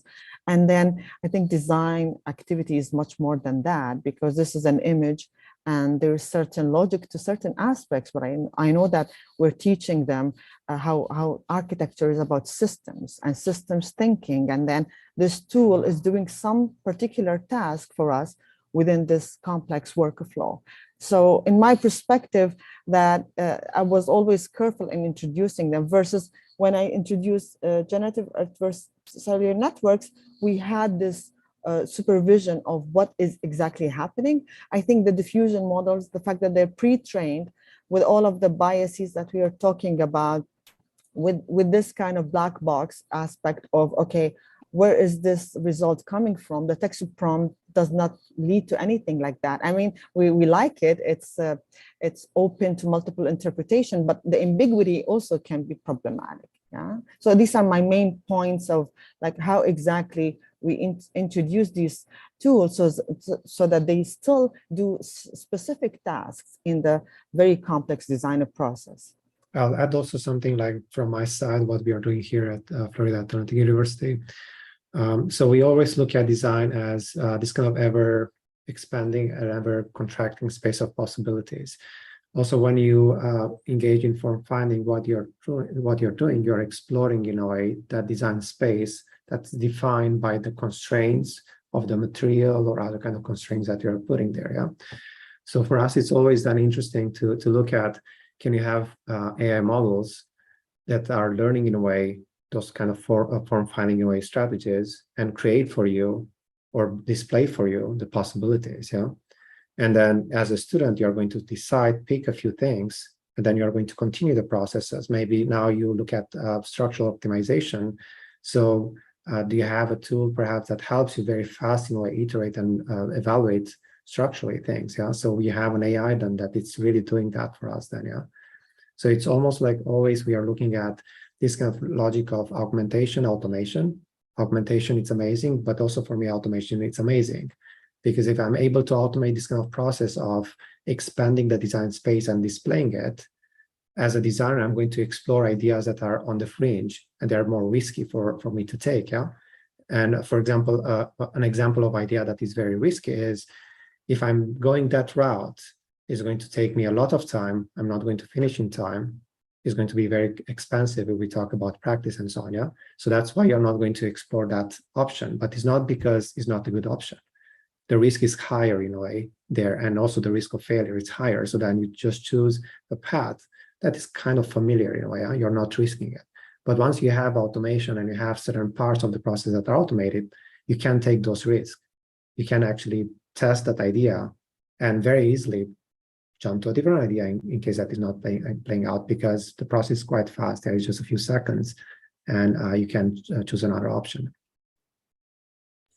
Can you just before going on to Agnieszka and then Daniela, can I just ask Shameen just a kind of follow-up question in terms of biases, because you mentioned something that I observed myself, and I'm not quite sure whether it was the case or not, but you said that it had a certain color palette that it acquired from your own use. And I don't know, I did a project with the sunset, and since then everything's been pink and purple. And I just want to know from a technical point of view, you know, if there are two questions basically. Is it learning from us, and is it doing that actually? It seems to be the case.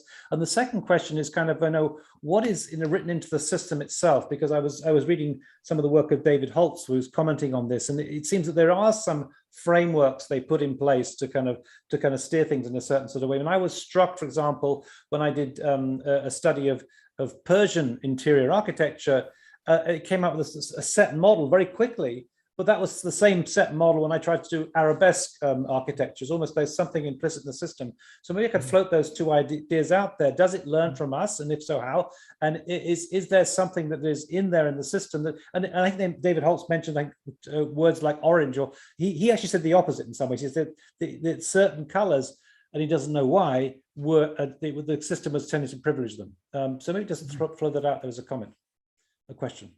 Yes, Neil, I actually observed that myself, and I also noticed that also other researchers exploring with MidJourney expressing the same kind of feeling, is that, okay, we trained it on certain prompts, and when we moved, like for example, in my case, I had these specific colors, but then I moved to a white museum, and it still gave me those of colors in the background, and they became less important. There's also always white, but then the colors were still embedded in the images. From what I'm observing is that the model is learning with our prompts, right? And then it's almost customizable, and it's a good thing, I believe. But then I think the risk is that, okay, when it learns my own kind of certain styles or certain, and then it can override what it's supposed to be more objective or neutral about.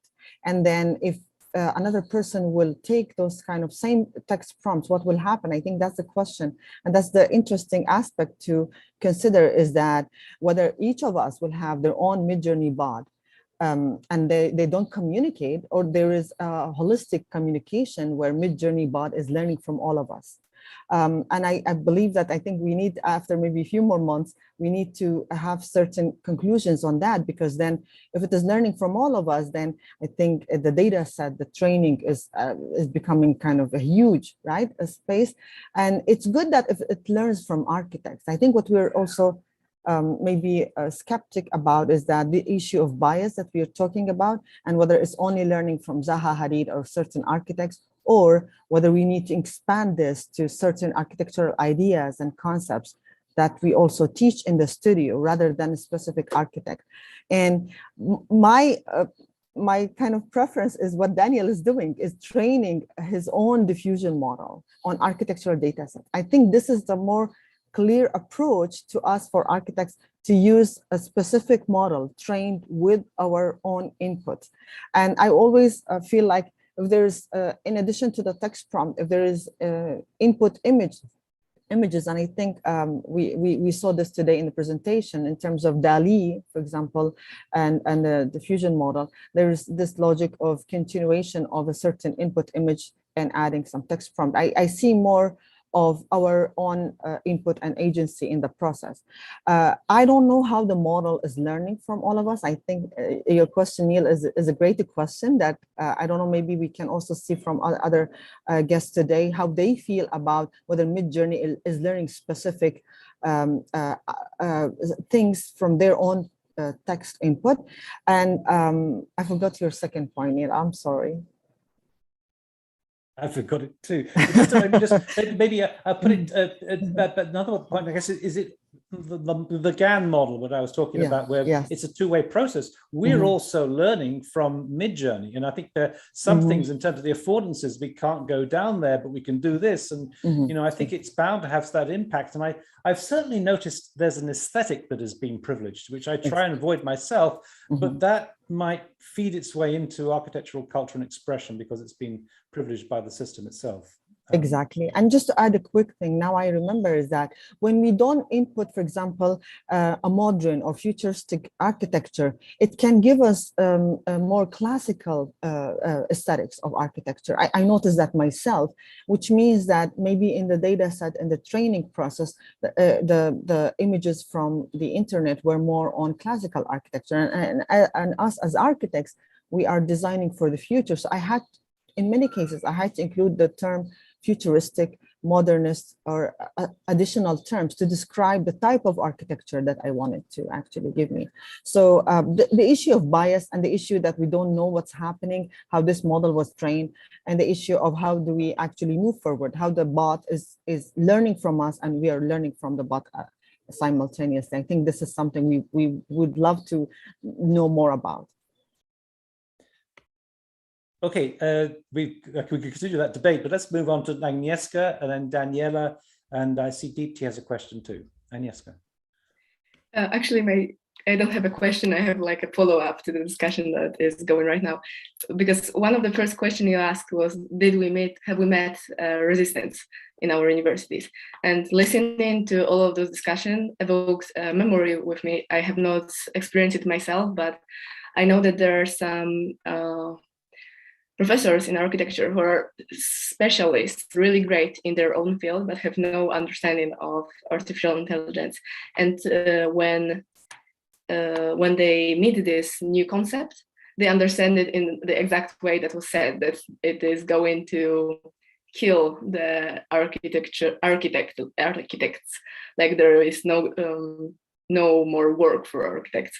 So I know there was some resistance from this kind of professors for the students, like just learning the topic, for example, of the thesis, meant they were not listening any longer. But to follow up what the discussion is right now about, one of my professors have told me about the idea of something like interactive sketchbook. So instead of using AI as do AI for everything in architecture, just one AI, and this is the final product, like tell it the prompt and we already have the final design. instead of doing this, we may create something like a creative sketchbook. So we are designing, and in the same way, for example, discussing with AI how it would, for example, I'm lost of ideas right now. Can you show me like 50 of ideas of this particular problem? Or would you like to calculate the analysis for me like really quickly and do the analysis?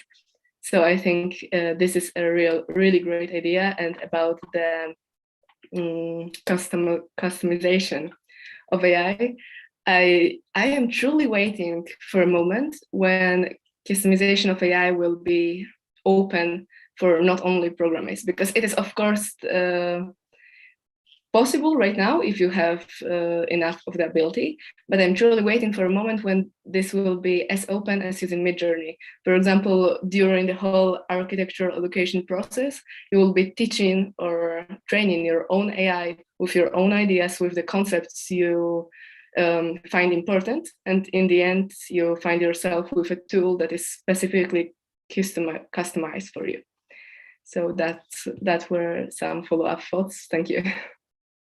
Okay, so Daniela, and we also have a comment from deep question from Deepti, and there's some questions in the YouTube as well. Daniela. Thank you, Neil, and thank you for initially inviting me to present here. For personal reasons, I just couldn't, but I find these Pachakucha sessions mind-blowing. I mean, it's kind of along lines of my remark about the hive mind on Discord. As people are asking questions, I'm writing down all these notes and reformulating my questions and reformulating my comments. So these are really remarkable sessions. So the first thing that I really wanted to talk about was the thing that Will brought up about the education model that he's in right now. Because I taught in the context of a private college that was focused on career education. And a lot of my master's students were really changing careers. You know, some of them were, we had a doctor, we had some lawyers, accountants, we also had designers. So these were people who were already very successful in their careers and for whatever reason decided to change their path. And I think probably the most important thing to teach students is kind of a lifelong appetite for learning, being lifelong learners, and also along the lines of what Sharmeen said was teaching systems thinking, and also to develop an appetite for welcoming disruptive innovations in practice. Because, you know, I'm thinking of the distance where I came from, like I started practicing in the late 90s to now. I mean, the tools haven't only come online, but also all the thinking and theoretical underpinnings and design processes that have changed so much, not just because of the tools. Sometimes we push the tools in that direction. I think it's really enlightening to attend the MidJourney office hours with David Holtz, which I think take place on Wednesdays, because there you really begin to see how they are designing and redesigning MidJourney and actually looking for feedback from the community as well. So yes, AIs are very much design systems. And I think the fascinating thing about Danielle's and Sharmeen's presentation was that we saw like how we can start even thinking about, you know, what it means to flow between AI models, to design those AI models. Why was Daniel using agent-based systems? I mean, all those things are really fascinating. The other things I wanted to bring up, because I think it would be interesting to have that discussion. So Andrew brought up this thing of the problem of labor. Right now in architectural practice, there's really a division between design and technical teams. I experienced this myself many times in my career where I really wanted to do both, but in practice that doesn't exist. And the further I advanced in my career, the more I was kind of in the technical area because I had so much experience. So I was more of a technologist in the end than kind of a front end designer for competitions or anything like that. And I think these new AI diffusion models possibly will help to kind of bridge that gap. I've always kind of been a little bit against that. And also regarding, you know, just the labor involved in education and that architectural education should hurt. I very much experienced that in the 90s. I mean, just brutal, brutal hours. This was right on the cusp of digital tools coming online. My school hadn't already adopted them yet. So it was truly brutal. And also the critiques were very, very brutal as well. We used to call our jury room the injury room, because you would do all this preparation and then, a lot of times you post-rationalize what you did into like a speech. And I think with MidJourney, like we have the opportunity to kind of reverse that process where we create word prompts that kind of craft the work, and we have the opportunity to think of our theoretical kind of discourse earlier in the process. So I would love to have some, feedback or discussion about that. And I think I'm going to stop. I have like about 10,000 more things here. But thank you so much for this session. It really is amazing. Thank you for that, Daniela. We're just developing history ourselves here, and I think it is an astonishing way about how to see how quickly social media and these discussions can share those ideas, which is remarkable. So we have this kind of global brain that's kind of operating. I just wanted to make some comment about I think there's a fear that others can now do architecture and therefore we might lose our jobs. And your discussion about changing professions, my view is that we have to re-interrogate what we mean by architecture. Helen Carr uses this term other architectures. In other words, we have this skill set that we actually which is quite marketable, but we focus on the building industry, but we can design, we can imagine in 3D, we can understand material behaviors and so on, skill sets that very few others have. And I've seen myself people going into the fashion industry. I mean, Nicolo Casas is a good example of that. He is an architect, is able to do these outfits for Iris van Herpen, and likewise the space industry. And here, of course, in LA, there are a lot of architects going into the movie industry. And I just suspect that actually there is a whole new domain one could think about in gaming and other forms of visualization that the architectural imagination could be deployed in. We have a question. I just want to add one thing to that. I'm sorry. Yeah. So AEC in general is kind of a walled garden, and also architectural practice by virtue of the licensing is very much of a walled garden. And there are very protective measures to ensure that others do not practice what is called architecture. Like in the United States, an unlicensed architect is legally not allowed to call themselves an architect. They have to call themselves other things. But all the innovations that have come into architecture, as long as I've been, around in architecture, have always come from the outside, whether it's technologies, ideas. When I went to school, we brought in a whole lot of philosophy like Deleuze and Guattari, et cetera. We brought in movie industry, animation, softwares. I mean, all these things are disruptors. And I think it's really important in the process of education to teach students to really welcome these disruptive innovations, to welcome disruptors to their kind of what they created as a walled garden. That's all I wanted to say. Yeah, I think that's absolutely correct. Of course, in our prompts, I think we're doing that as well, bringing in I talk often about a grain of sand you put into your prompt, which has nothing to do with whatever you're doing, and it somehow opens up other possibilities. No, absolutely. Just one comment. I think, that I'm not quite sure whether these organizations, the AIA, the RIBA, are going to be around for so much longer. I mean, I know they're trying to protect the professions, but they're not very effective. Only 5% of buildings supposedly are designed by architects. And I wonder whether they're effective in protecting us. And certainly, when bots are around in the office, they're not going to be paying their AIA subscriptions or RIBA subscriptions. So I suspect those organizations might struggle a little. Deepti has a question, which maybe I can ask her to ask. Deepti? Yeah, hi. Thank you so much for the presentation. It was amazing. And especially, Andrew, your talk was like soul for the food. Food for the soul. Like just listening to all those things. I just wanted to know, how come we as architects were more welcoming of automated robots? I saw everyone really excited about it. I studied at IAC, so I know how excited we all were, along with my fellow classmates at IAC, about automated robotics. But somehow when it came to an automated brain system where we are looking at possibly an external brain that is going to be doing a lot of new things for us, we are very fearful and resistant. Do you think this point has any validity between manual labor and thinking? Are we scared that we are just a bunch of thoughts and now something else can think for us? And are we just scared of our own humanity that is not really constructive to thinking? Yeah, I think it does have something to do with the like blue collar versus white collar kind of work that, I mean, well, first of all, I'd say there was a lot of resistance to robots in architecture that maybe we're forgetting that. There was excitement, but there was also a lot of resistance, but I think it's become more accepted now. But at the same time, there's the feeling of, well, yeah, maybe it's if jobs are eliminated, it's not my job that's being eliminated. And again, I don't think either of those things are really true. I think I don't think jobs are really eliminated. I think they're just transferred at different places. That, you know, maybe on the physical labor side, maybe it's not the, you know, the manual labor pushing concrete around, but now they're running a robot that's pushing the concrete around.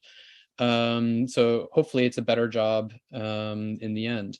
And similarly, I think on the design side too, that I would much rather be using an AI to help composite an image than fooling around in Photoshop for hours, cutting out, you know, masking out things and things like that. So that we should be using technology again to emancipate ourselves and to be able to use our brains more creatively. And then just, I wanted to follow up on a previous comment about the walled garden. I think that like the kind of ultimate walled garden with architecture has always been the one between the client and the architect. And some of the comments that I get sometimes are like, you know, fearful, like, oh, imagine a client coming into a meeting and already having used MidJourney and to visualize their ideas. Like, wouldn't that be horrible? And I was like, that would be incredible. Imagine the conversations you can have with a client where they become more aesthetically kind of astute about what they want.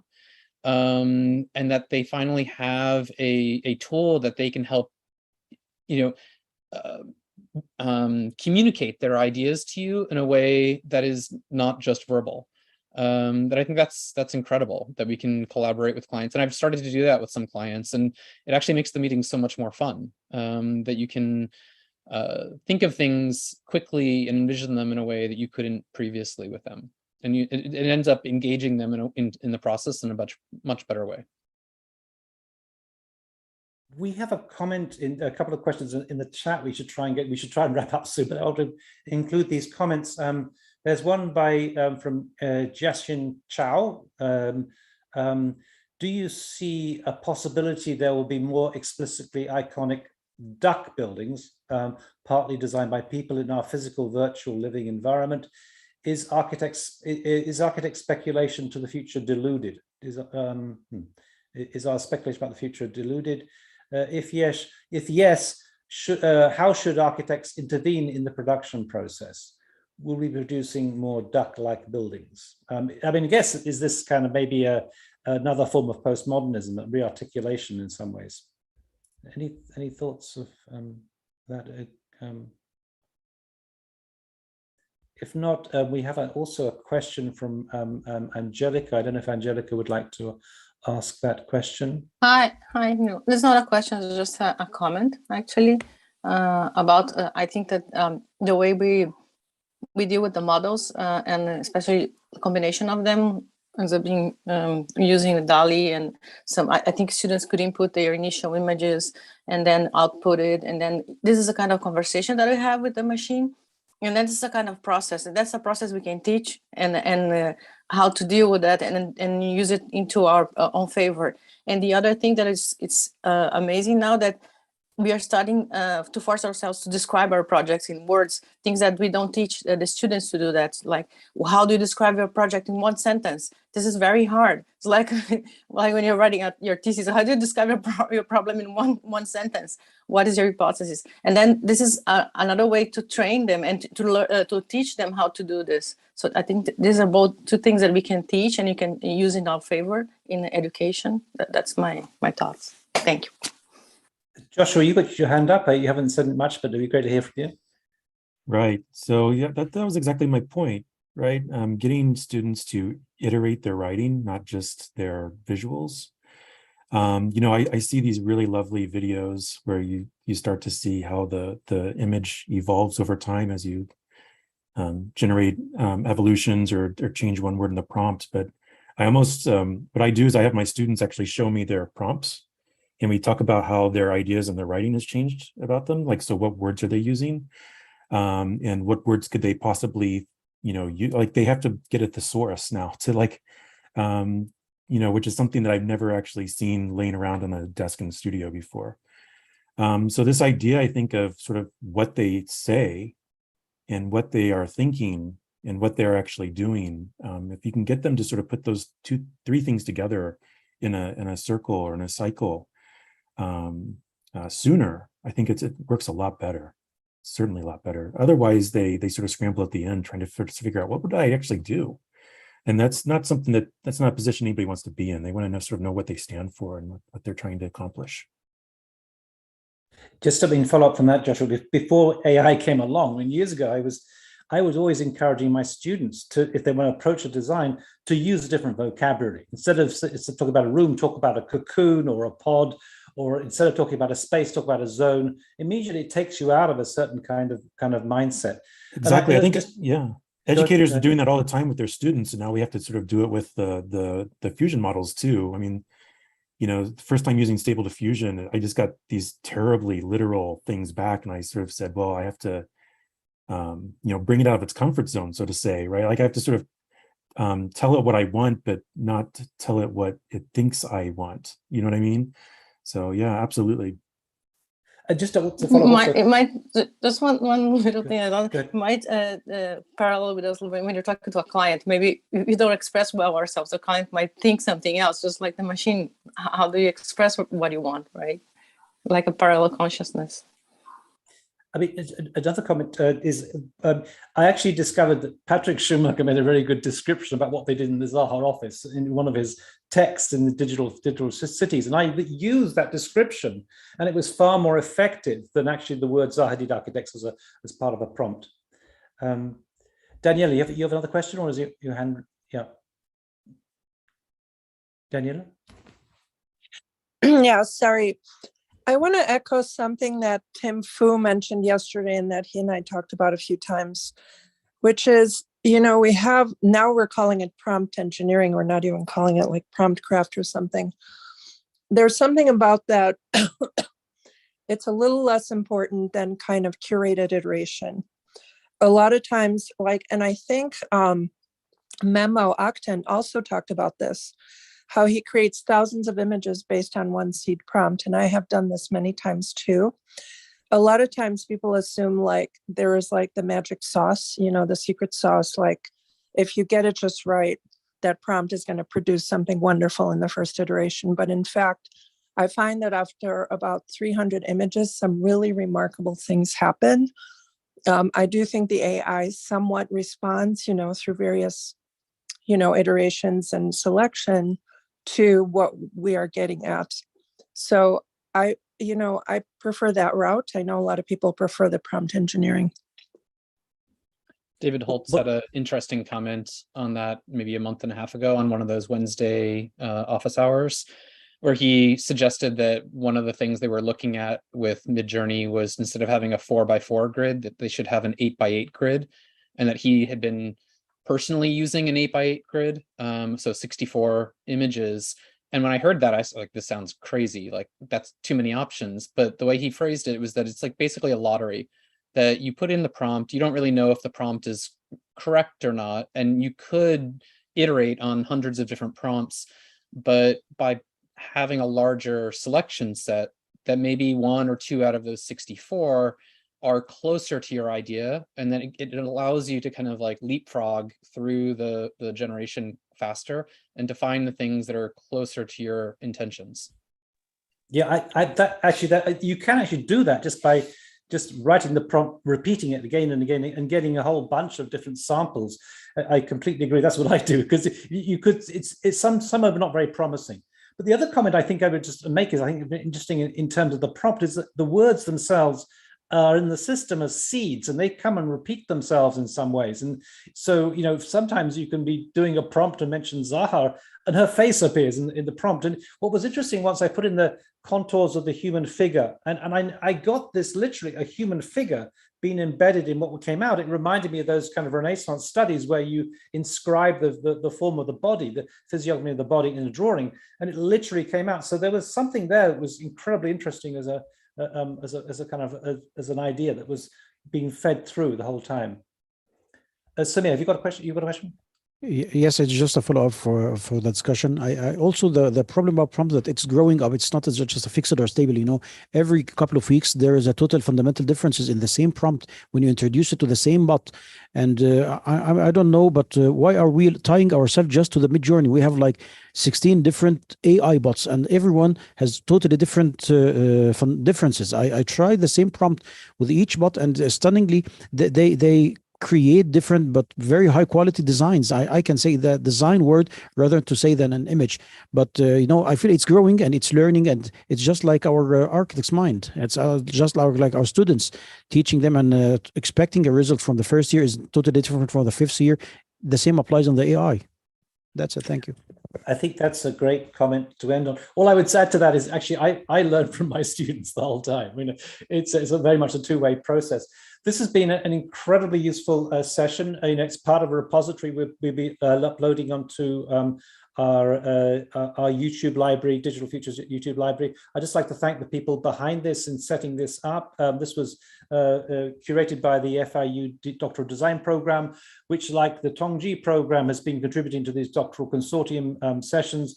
I think this is incredibly useful, and let's just see what happens. I think that this is a learning process. We are seeing history in the making here, and I think that this is so important to be able to have these platforms, get this feedback. And I just want to thank all our contributors today so much for this. I also want to just mention the fact that it's in the chat today, and who knows who are watching on live stream, but we have Vasco from Bangladesh, we have Harith from Iraq, we have people from literally all over the world, and it's great to see this kind of being able to share this knowledge out there. So thank you so much. Next week, just to repeat, we will have the AI in the office in the future, where actually we're to be talking to some of the people who are working on the tools that will come online in 3 years' time. So what I wanted to stress, to my mind, all these diffusion models, they give us a glimpse of the possibility, but this is just the beginning, and there are things down the road that are being developed that are radically going to transform how we operate. So I think it's a very exciting moment in architecture. It's a moment of change, it's a moment of crisis in many ways,